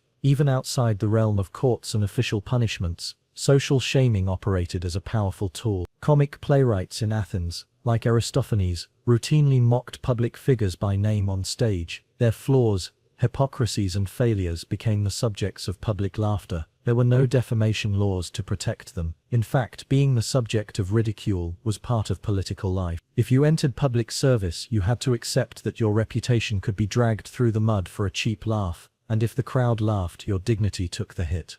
Religious shaming also held incredible weight. To be accused of impiety even if the evidence was flimsy was to be labeled a danger to the gods and the community. The trials of philosophers, teachers, and free thinkers often had less to do with actual heresy and more to do with upsetting traditional values. Public accusation was a weapon in the hands of the offended. The process didn't always need proof, just momentum. Once your name was tainted, even an acquittal might not repair the damage. Your students might disappear, your supporters might distance themselves. Your words would hang in the air like a warning to others. Women too faced public shame, but theirs was often more private in form and no less devastating in effect. In Athens, a woman caught in adultery didn't face a formal court, but she could be divorced and cast out of her home, her dowry forfeited, her future ruined. Her name might be whispered with disdain, her presence unwelcome at rituals or gatherings. Even suspicion could lead to isolation. Her status as a wife, a mother and a citizen, all dependent on male relatives,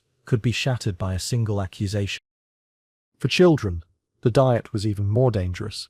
Infants were weaned early due to maternal workload, and cow's milk substitutes weren't always available or safe. Many children were fed gruel or watered-down wine, which did little to build strong bones or healthy immune systems. Rickets, stunted growth, and constant infections were the result. Life expectancy was short, and diet played a central role in that grim statistic.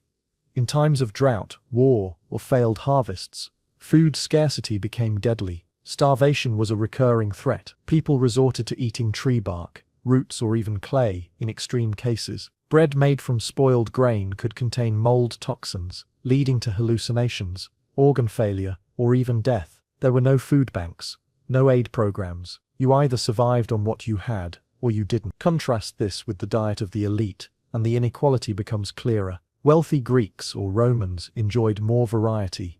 Meats, fish, exotic fruits, imported spices, fine wines, and elaborate multi-course meals. But even these meals weren't healthy by modern standards. The emphasis was on indulgence, not balance. Overeating, gout, and digestive disorders plagued the upper classes. Ancient physicians noted bloating and wind in their patients, but lacked any modern tools to treat them effectively. And then there were the cultural taboos. Certain foods were avoided, not because they were harmful, but because they were deemed low status. Garlic, onions, or coarse pulses were associated with peasants or slaves. A poor person might subsist on these, while an aristocrat would turn up their nose. The idea of food as a class marker was deeply embedded, and breaking that boundary could lead to ridicule or exclusion. Religion also played a role in dietary choices. Specific fasts or ritual prohibitions could shape when and how people ate. In some cities, certain days prohibited meat or dictated that only particular foods be consumed. These limitations, while rooted in culture and belief,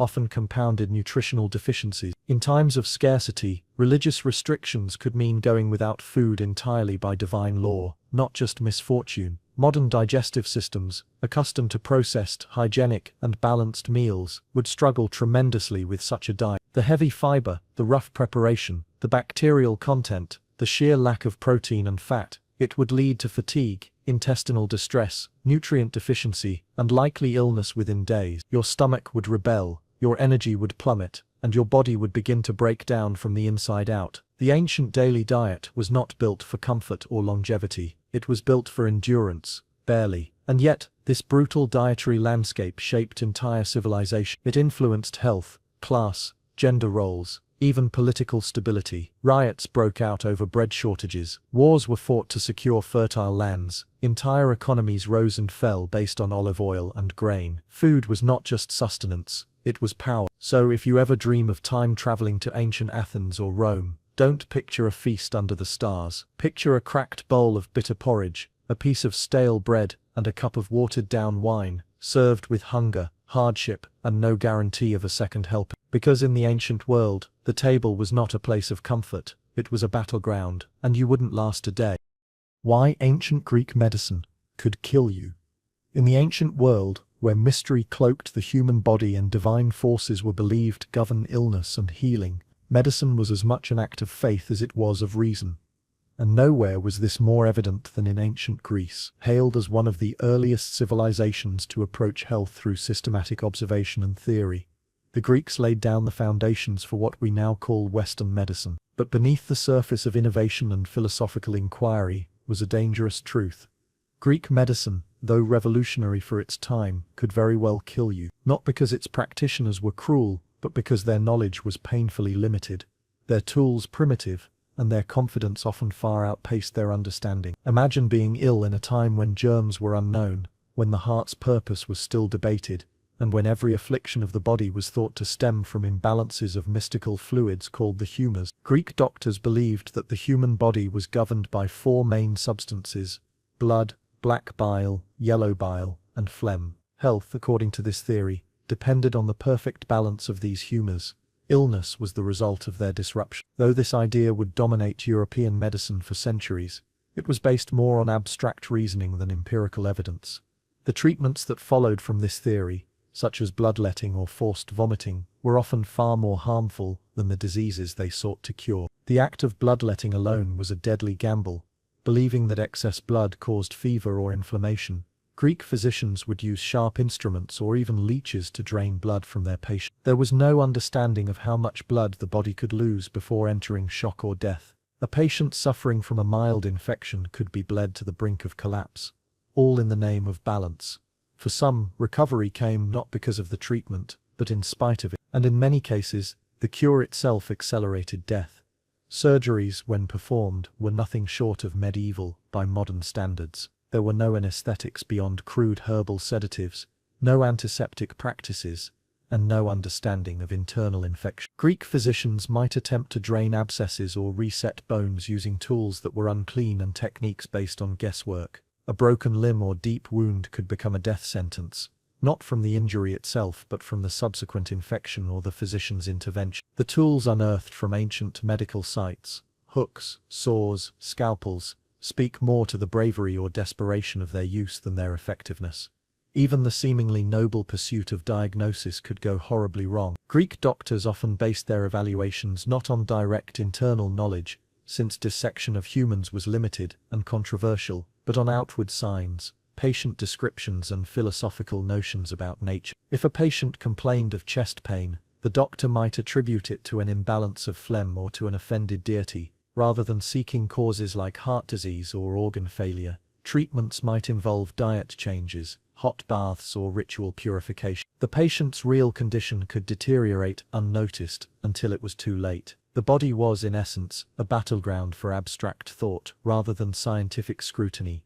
Religion, too, played a major role in ancient healing. While figures like Hippocrates attempted to separate medicine from the divine, most common people still turned to temples like those dedicated to Asclepius, the Greek god of medicine. These healing sanctuaries promised divine cures through dreams, rituals and offerings. Sick individuals would sleep within these temples in hopes of receiving a vision or dream that would reveal their cure. For some, the psychological comfort was powerful, but for others it meant delaying real treatment in favor of symbolic gestures. And if a patient died, it was often blamed on a lack of faith, not the ineffectiveness of the method.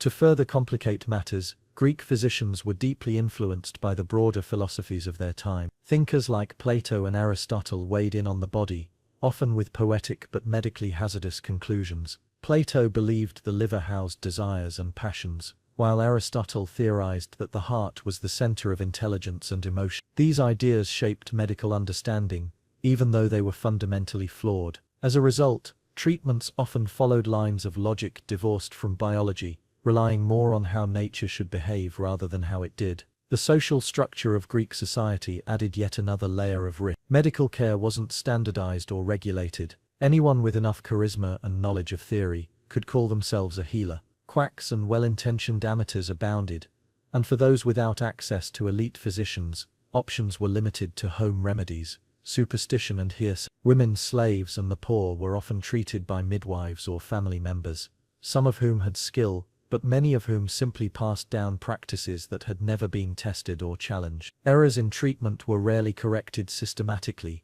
Failures were attributed to fate, not to faults in knowledge or practice. Even the most celebrated Greek medical figures held beliefs that today would be considered dangerously misguided. Hippocrates himself, for all his contributions to clinical observation and ethical practice, still subscribed to the humor theory and recommended treatments like enemas and bloodletting. His approach was less about curing specific diseases and more about restoring natural balance, a concept that, while elegant in theory, often translated to ineffective or harmful interventions in practice. The educational systems that trained Greek physicians, while advanced for their time, were also steeped in dogma. Much of the training involved memorizing established texts and theories rather than encouraging empirical testing. Observational skills were valued, but they were filtered through layers of philosophical assumption. Dissection was practiced only on animals or occasionally on human corpses, often illegally, meaning many understandings of internal anatomy were speculative at best. The gap between what doctors believed and what the body truly did was vast and deadly. The consequences of this flawed system rippled across centuries, because Greek medicine was later adopted and revered by Roman, Byzantine and Islamic scholars. Its errors were preserved along with its insight. Entire generations of doctors in later civilizations would continue to practice harmful techniques, believing them to be the height of wisdom. And while some advances were eventually made, the inertia of tradition meant that many dangerous practices endured far longer than they should have. To be treated in ancient Greece was not always a sentence to death, but it was certainly a gamble. The lack of anesthesia, antiseptics, and reliable diagnostics meant that even minor illnesses could spiral into fatal conditions under the wrong care. And because of the immense trust placed in philosophical theory, patients had little choice but to submit to procedures and prescriptions that could hasten their end. Death by medicine was not uncommon. It was often the cost of being treated at all. Despite these dangers, it's important to understand that Greek physicians were not malicious or willfully ignorant. They operated within the limits of their time, guided by the best tools and knowledge they had. Their desire to understand the body, to heal, to bring order to the chaos of illness, was genuine. But history shows us that even the noblest intentions, when married to flawed knowledge, can have deadly consequences. Their mistakes became our lesson. Their failures lit the path for future discovery. In many ways, the dangers of ancient Greek medicine are not just historical anecdotes. They are cautionary tales about the limits of human understanding and the risks of assuming certainty in an uncertain world. When we look back at the physicians of antiquity, we see both the roots of progress and the shadows of harm. Their story reminds us that medicine, no matter how advanced, must remain humble, always questioning, always learning, because the moment we believe we have all the answers, the moment we stop asking if what we do is truly right, we risk repeating the same deadly confidence that once turned healing into harm. Ancient Greek medicine laid the groundwork for modern science. Yes, but it also stands as a stark reminder: sometimes the cure can be worse than the disease. In many historical settings, the fear wasn't simply of new ideas, it was of the destabilization they represented.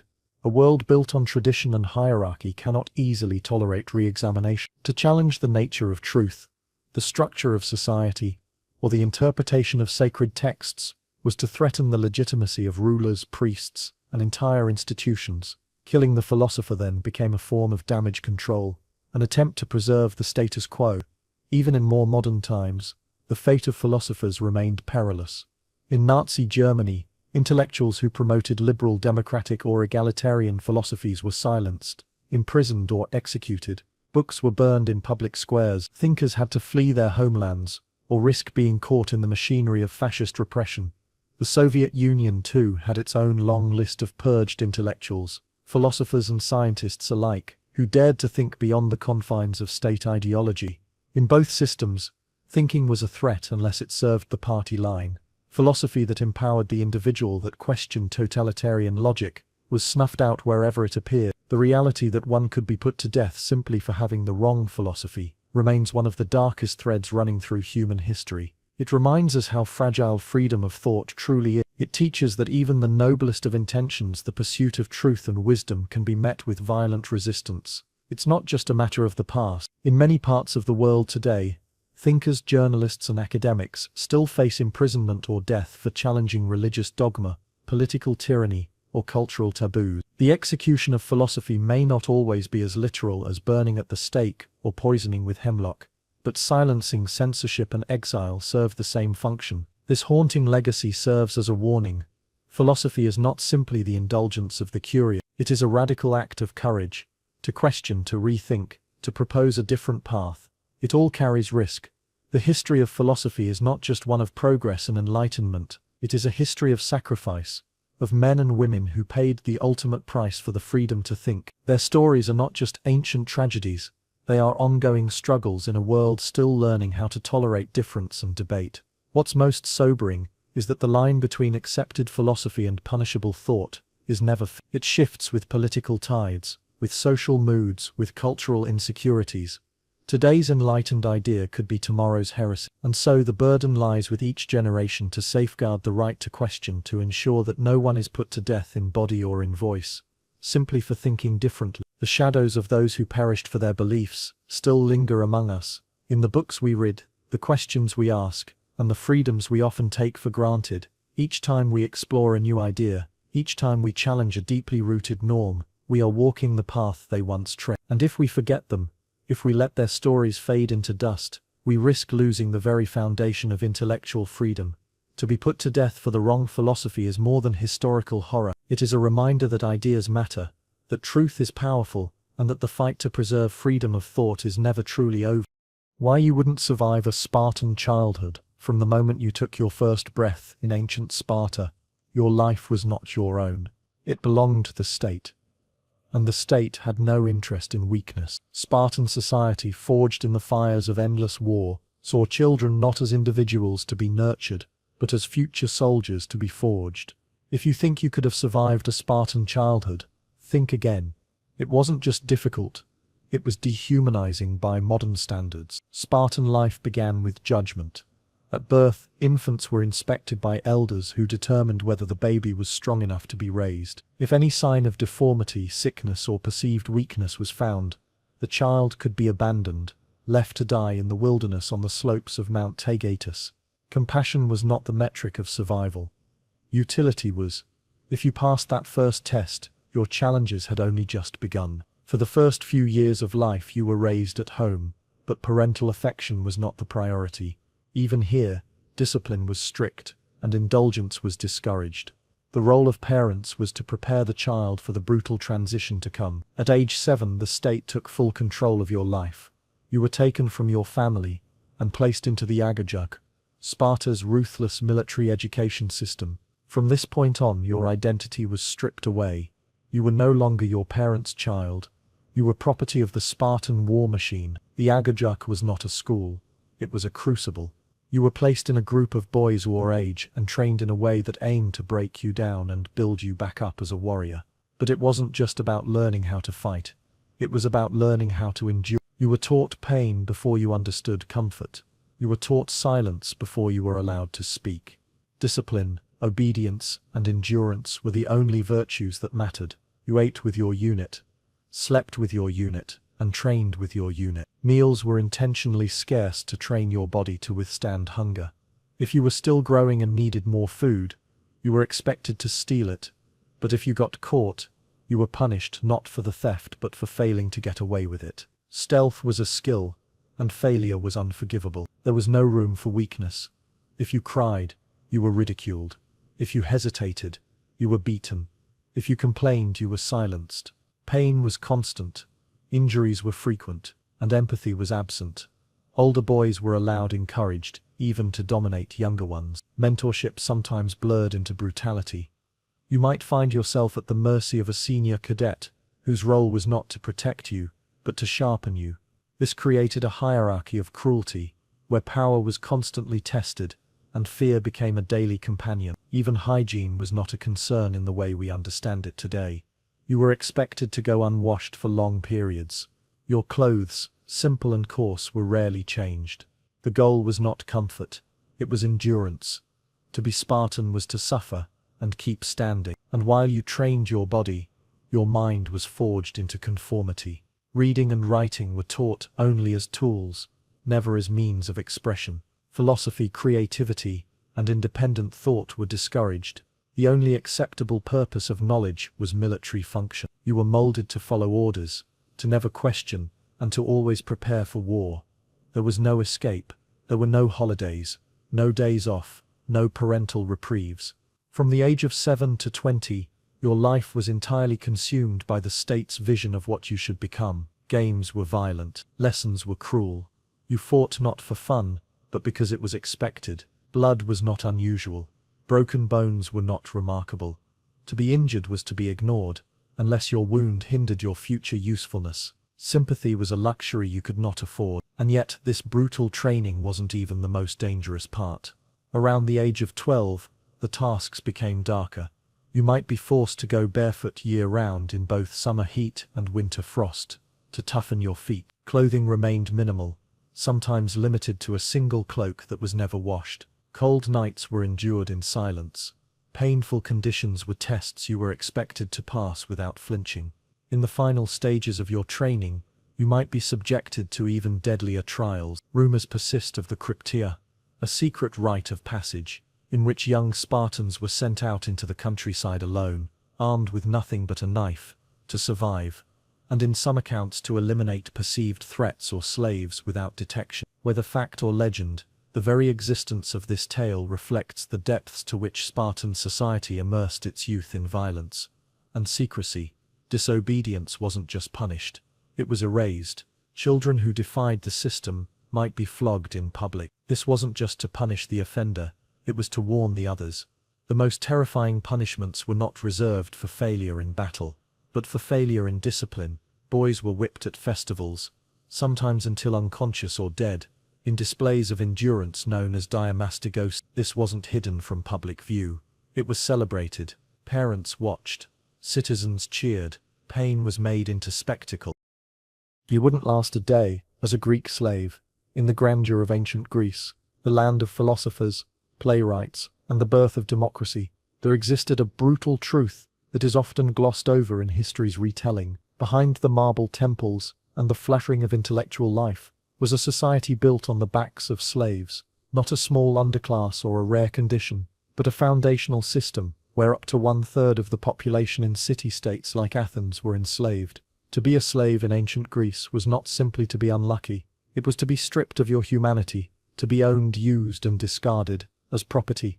And if you, a modern person, accustomed to rights, comforts, and dignity, were suddenly thrust into that world. You would not last a day. Slavery in ancient Greece was not based on race, but on conquest, economics, and social stratification. Prisoners of war, kidnapped children, those born into bondage, all could find themselves sold into a lifetime of servitude. One moment a person could be living freely in their homeland, the next shackled on an auction block, in a foreign land, their fate sealed with the fall of a gavel.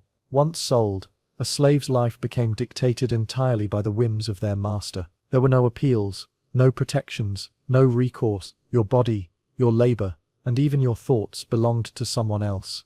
Your day as a Greek slave would begin before the sun rose. If you worked in the fields, your body would be tested immediately, hauling water, digging soil, harvesting crops under the punishing Mediterranean sun. There were no rest breaks, no water stations, no labor laws. If your work slowed, you'd be beaten. If you resisted, you could be maimed or killed. For slaves in the silver mines of places like Laurium, the conditions were even more harrowing. Forced into narrow shafts deep underground, breathing in poisonous dust, often shackled to prevent escape. Many never resurfaced alive. Your hands would blister, your lungs would ache, your muscles would scream, but there would be no mercy, no easing of the burden. And if you were one of the lucky ones, assigned to serve in a household, your suffering would simply take a different form. Domestic slaves were responsible for cooking, cleaning, child-rearing, weaving, and attending to every personal whim of their masters. Privacy was a foreign concept. You slept on the floor, often in the same room where you worked, and even during the night, you could be summoned for any task. In wealthier homes, slaves were even expected to entertain guests, pour wine, serve food, and maintain absolute silence, unless spoken to. A spilled drink, a poorly prepared dish, a glance held too long could result in brutal punishment. You were constantly walking on a knife's edge, never knowing when your actions might be deemed offensive or inadequate.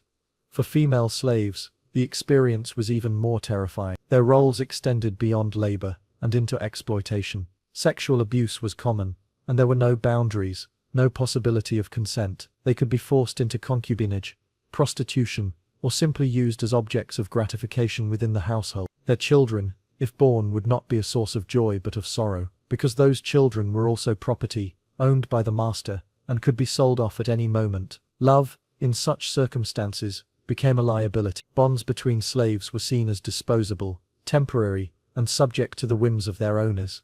The psychological toll of such an existence was just as unbearable as the physical one. You weren't just forced to labor, you were forced to smile, to serve, to display gratitude for your oppression. You were not allowed to speak freely, to express grief or anger. Your identity was erased, your past ignored, your future never considered. You were not allowed to learn to read or write unless your master permitted it, and even then, it was often only to better serve their administrative needs. To think critically, to question your place, to dream of escape. These were luxuries afforded only to free citizens, not to those held in chains. Punishment was not only common, it was performative. Slaves could be flogged in public, branded, mutilated, or even executed, without legal repercussion. The law offered no protection. In some cases, a master could legally kill their slave for any reason. There were no trials, no justice, only the unchecked power of ownership. Slaves who attempted to run away and were caught might have their feet broken, or worse, be crucified as an example. The message was clear: you are not a person, you are a tool. A broken tool is discarded, or destroyed. Even within this bleak landscape, the cruelest irony was that some slaves were highly educated. Tutors, doctors, and scribes could all be slaves. Greek society often saw no contradiction in having a philosopher's intellect shackled to a kitchen stove. These educated slaves were seen not as people of talent, but as expensive instruments, valuable only for what they could produce for their master. And in many cases, the more skilled the slave, the tighter the leash, as their loss would be a greater economic blow. Brilliance did not offer freedom.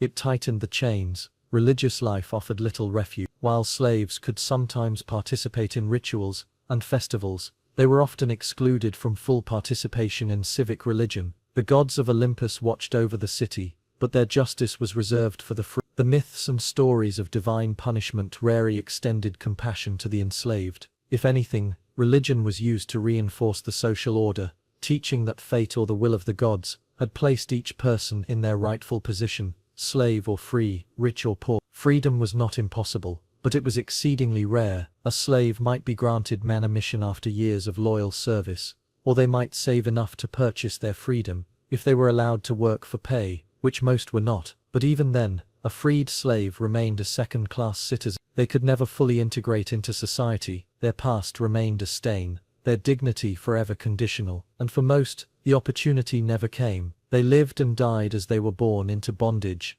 unseen, uncelebrated, unremembered. The idea that ancient Greece was a cradle of liberty is a half-truth. Yes, it birthed democracy, but only for a privileged few. Citizenship in Athens, for example, was limited to free-born males with Athenian parentage. Women, foreigners, and slaves were excluded from political life entirely. The democratic ideals, often hailed in modern times, were built atop a mountain of suffering. The leisure that allowed philosophers to debate virtue, politics, and justice was subsidized by the silent agony of those who served them. You'd be put to death for the wrong philosophy. In the ancient world, philosophy was never just about abstract thoughts or harmless debates over the nature of reality. It was a matter of life and death. To speak the wrong idea, to propose a worldview that clashed with the ruling class, the religious authorities, or the cultural norms of the time, was to gamble with your existence. For many thinkers across history, ideas weren't just dangerous, they were fatal. The wrong philosophy could label you a heretic, a traitor, or even a threat to the divine order. And while some philosophies were celebrated and taught in public squares or royal courts, others were hunted, burned, or silenced by force. To live as a philosopher in such times was to walk a tightrope over the abyss of political instability, religious rigidity, and social intolerance. Take, for example, the tragic story of Socrates in ancient Athens, a man dedicated to questioning assumptions and probing the depths of truth.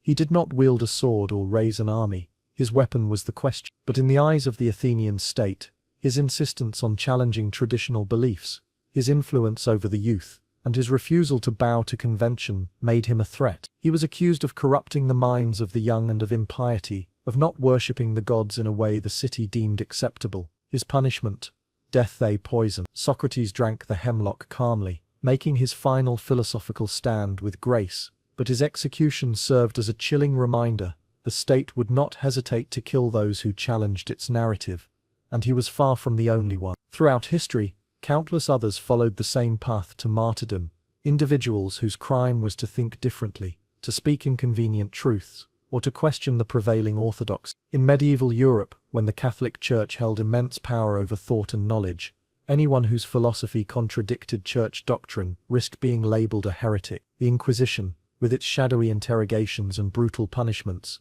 wasn't merely a force for religious purity, it was a mechanism to enforce intellectual conformity. Philosophers who questioned the Church's view of the cosmos, of morality or of human nature, were often tortured, imprisoned, or burned at the stake. Giordano Bruno is one such haunting figure, a Dominican friar turned philosopher. Bruno dared to imagine an infinite universe, one filled with countless stars and worlds. He spoke of cosmic plurality, of a universe without a center, and of a God far more expansive than any dogma allowed. These weren't harmless musings, they were dangerous defiance against a church that had carefully constructed a worldview with earth and man at the center of it all. Bruno was arrested, tried for heresy, and after years of imprisonment and torture, he was burned alive in Rome's Campo de' Fiori. And his ideas were not even fully understood at the time, but that didn't matter. The mere act of expressing a different cosmos was reason enough to die. In other parts of the world, similar stories unfold. In imperial China, philosophers who deviated from Confucian ideals were often punished or silenced. Legalist thinkers who argued against the moralistic structure of Confucianism were sometimes purged during regime change. In India, philosophers who challenged dominant religious views, especially those questioning the caste system or offering materialist perspectives, like the Charvaka school, faced marginalization and intellectual erasure. It was not always the sword that silenced these voices.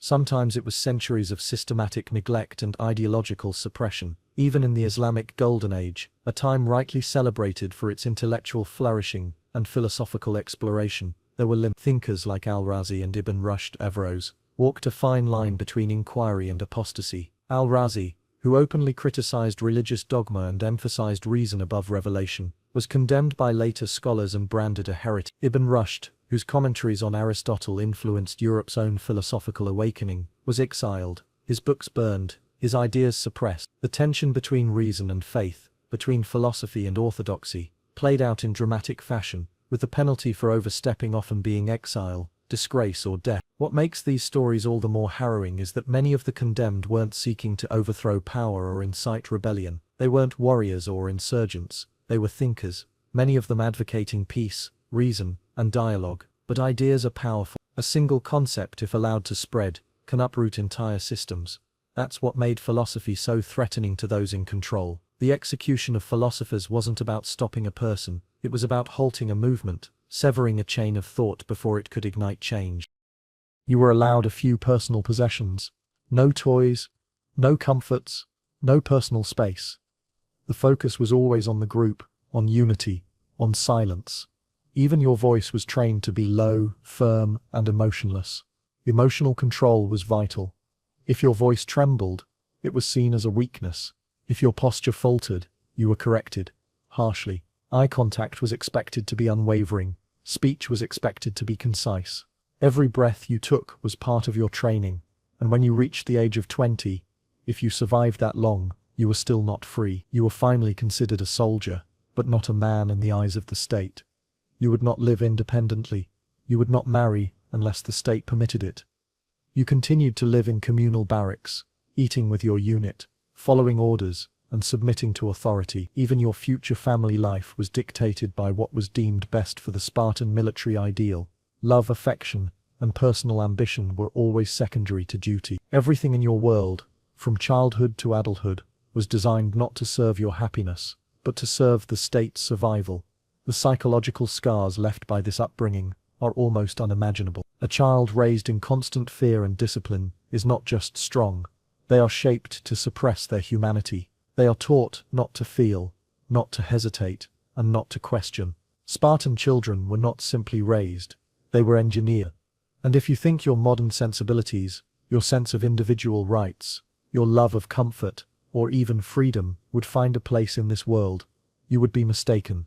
The truth is, most modern people would not survive a single week in the Spartan age, not because they lack courage, but because the system itself was designed to erase any trace of softness, of individuality, of what we now call childhood. There were no toys, no warmth, no lullabies, only commands, punishment, and pain. Children were not celebrated. They were hardened, and those who broke were discarded without ceremony.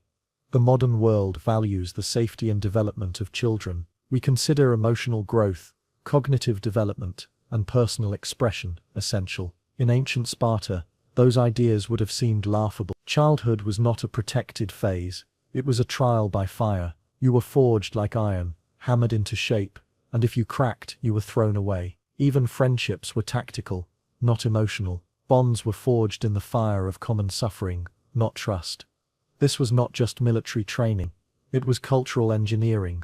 The goal was not to create warriors, but to create Spartans, beings whose only purpose was to fight, obey, and die when necessary. Spartan childhood was not a stage of life, it was a furnace, and only the hardest metal emerged intact. If you had been born in ancient Sparta, the question would not be whether you were ready for childhood, but whether your childhood would let you live at all, and that, more than any battle, was the harshest test of all. The horrors of Greek naval warfare.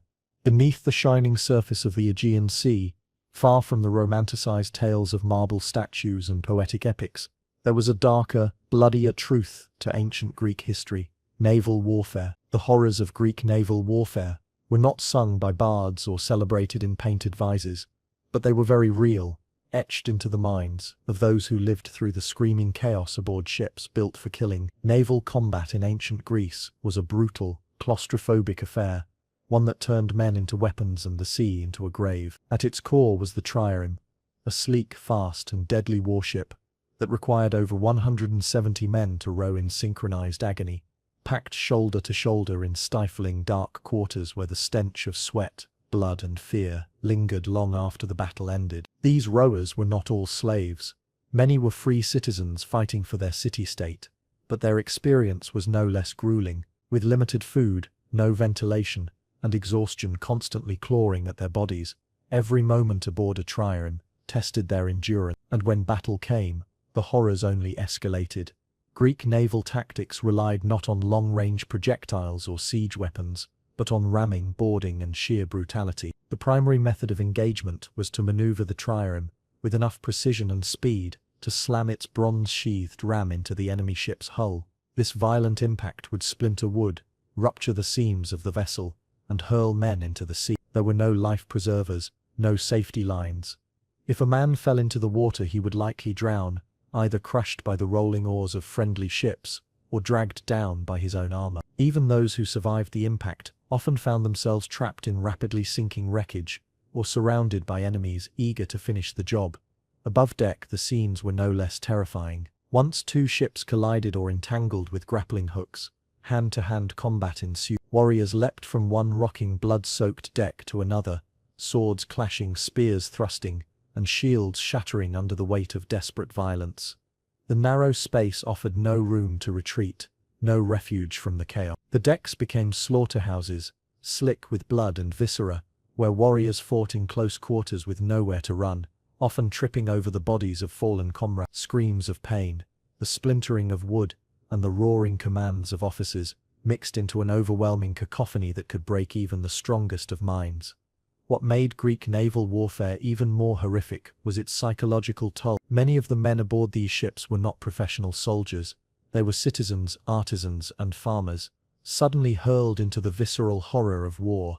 They were not merely fighting for survival, but for their families, their city-state, and their very sense of identity. Yet that sense of purpose could quickly be drowned out by the sound of a hull cracking beneath them, the cries of drowning friends, and the gut-churning realization that death could come from above, below, or behind. There was no honor in being crushed by a falling mast, no glory in being impaled by a panicked enemy who happened to strike first.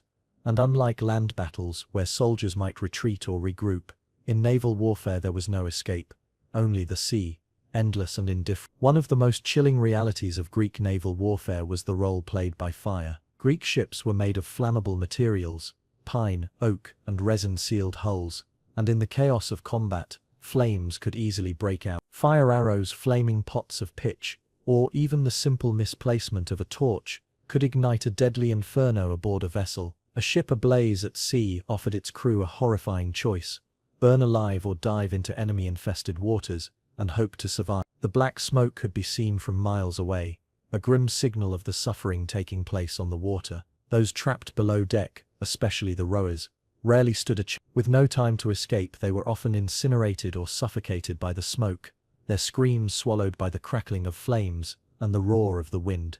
The logistics of ancient naval warfare added yet another layer of misery. Campaigns could last for weeks or months, with fleets blockading ports, patrolling coastlines, or engaging in prolonged standoffs.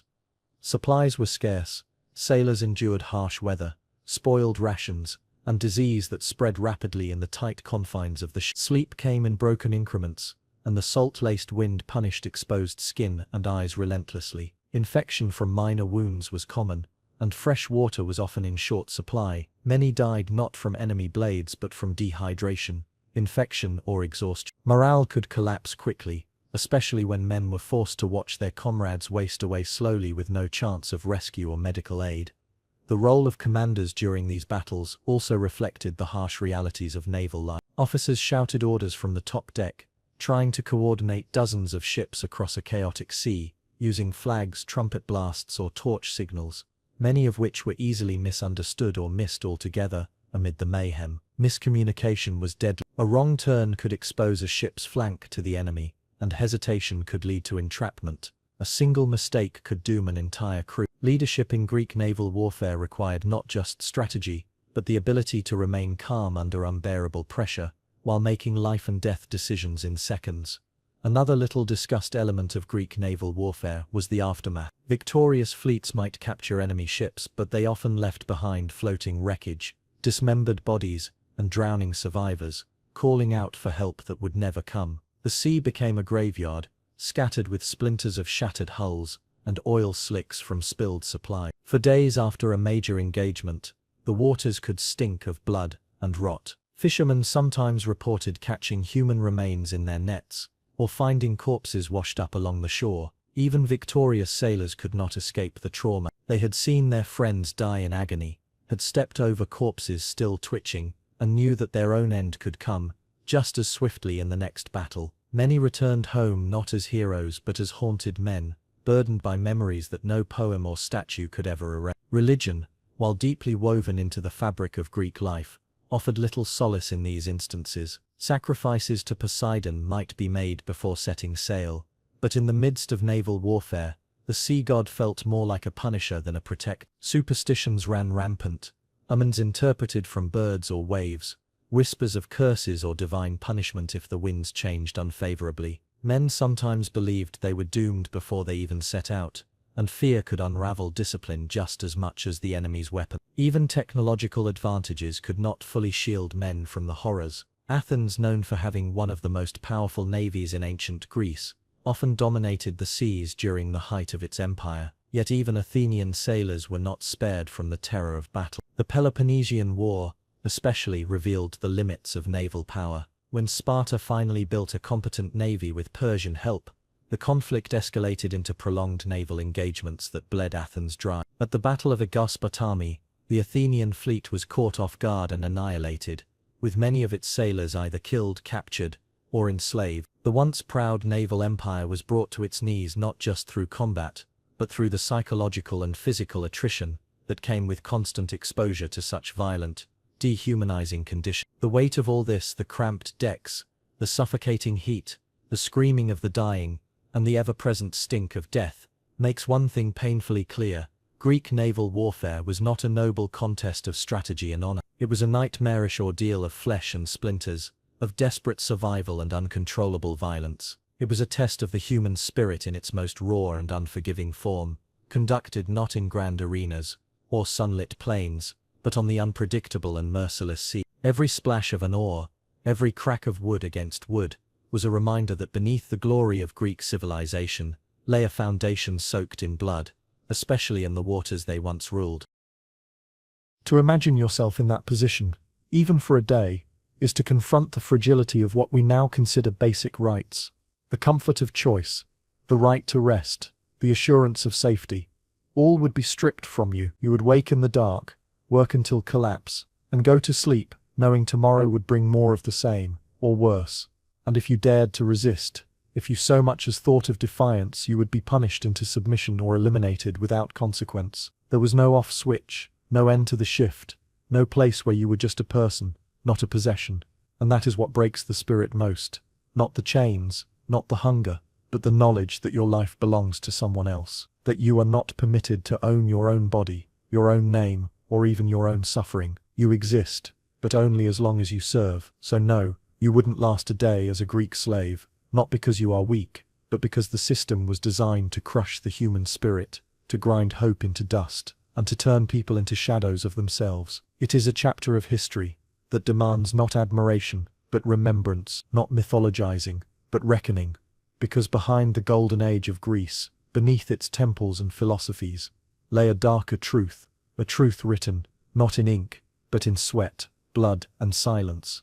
And if that silence could speak, it would echo with the voices of countless lives erased from memory. No monuments were built for them, no epics sung in their honor.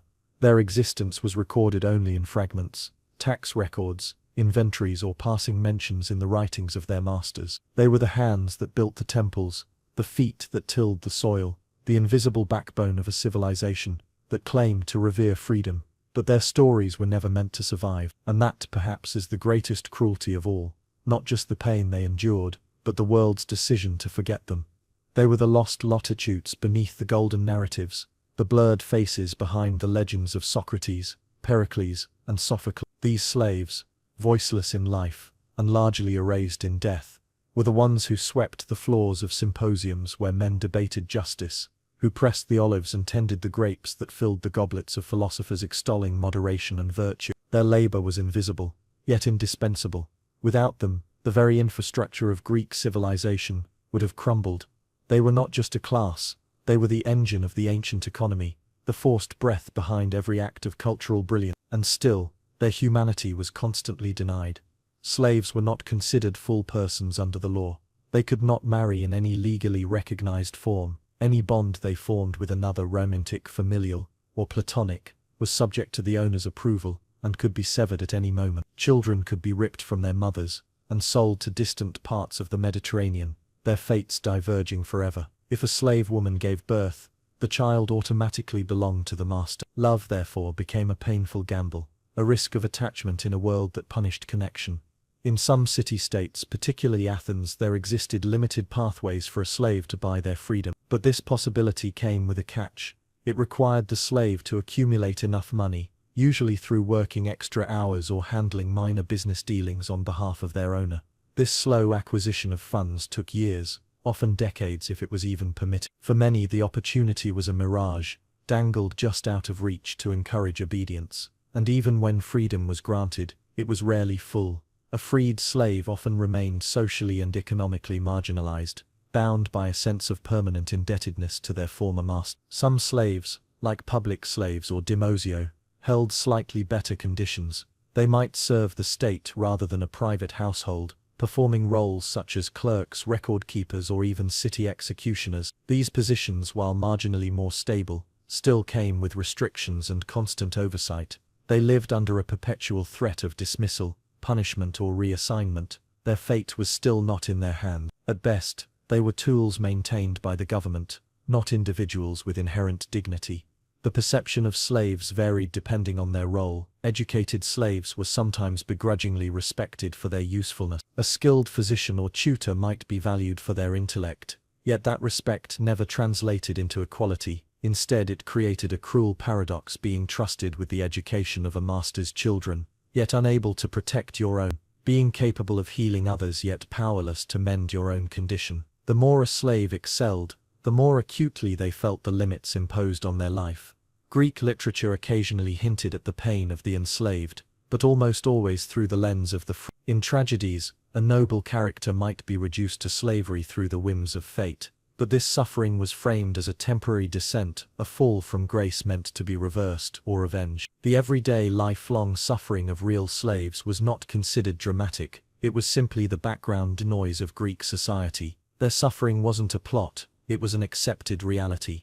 Runaway slaves were treated as criminal. If caught, they could be subjected to branding, mutilation, or public humiliation. Some were fitted with iron collars inscribed with messages like "Return me to my master," a literal chain of identity. Others were forced to wear visible markings, so no one would mistake them for free citizens. And yet, despite the immense danger, many did attempt to flee. Some tried to blend into port cities, hoping to disappear among travelers and traders. Others risked seeking sanctuary in temples, though such refuge was not always honored. The act of escape, no matter how futile, revealed a universal truth: no matter how long one had lived in chains, the yearning for freedom never died. Women suffered doubly. They were not only slaves, but women in a deeply patriarchal world. They had no say in where they lived, who touched them, or what happened to their bodies. Many were trafficked for sex, forced into brothels, or kept as concubines under the guise of domestic service. Their suffering was compounded by invisibility. The physical toll of childbirth without medical care, the trauma of repeated abuse, and the grief of watching their children sold, all of this was endured in silence without even the hope of acknowledgement. The philosophical world that surrounded them seemed indifferent. While some thinkers like the Stoics later proposed that slavery was a condition of the body, not the soul, and that virtue could exist in anyone regardless of status, these ideas did little to improve the material reality of those in bondage. Even Aristotle, revered for his intellectual rigor, believed that some people were slaves by nature. He argued that certain individuals lacked the rational capacity to govern themselves, and were better off being ruled by others. This belief, cloaked in logic, provided a moral justification for a system rooted in domination and cruelty. And the daily humiliations went beyond labor or punishment. They reached into identity itself. Slaves were often renamed upon capture, given designations that reflected ownership, not origin. A person with a full history, family and name, might be reduced to something like Thrax, indicating only that they came from Thrace. These new names acted as erasures, branding the person, not as who they were, but as what they now belonged to. It was psychological subjugation, an intentional severing from all roots. Cultural participation was tightly restricted. Slaves couldn't vote, couldn't attend the assembly, couldn't own land. They could be present in the agora, the public marketplace, but not as equals. They could not speak in court unless tortured first, because their word was not considered trustworthy without pain. Their humanity was conditional. their truth believable only when screamed through agony. Even death offered no relief in honor. A free citizen might be buried with ceremony, remembered through inscriptions or statues. A slave, if buried at all, was often dumped in mass graves, unmarked and unmourned. Their passing went unrecorded, their existence reduced to a tally in someone's ledger. No family tombs, no rites of remembrance, just disappearance. What makes this legacy even more tragic is how normalized it became. Greek society, so revered for its pursuit of knowledge and beauty, accepted slavery as natural, even necessary. It was woven into every institution from economics to education. The philosophers who championed ethics debated justice while being served by slaves.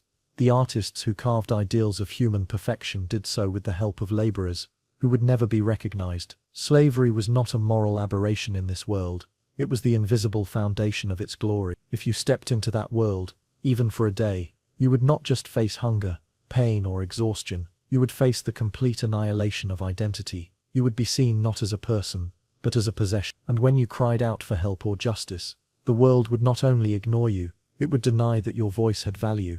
To truly understand the cost of ancient greatness, one must look beyond the marble statues and heroic tales. One must hear the silence of those who had no names, no graves, and no legacy but suffering. They were not footnotes in history, they were its foundation, and to forget them is to remember only half the story.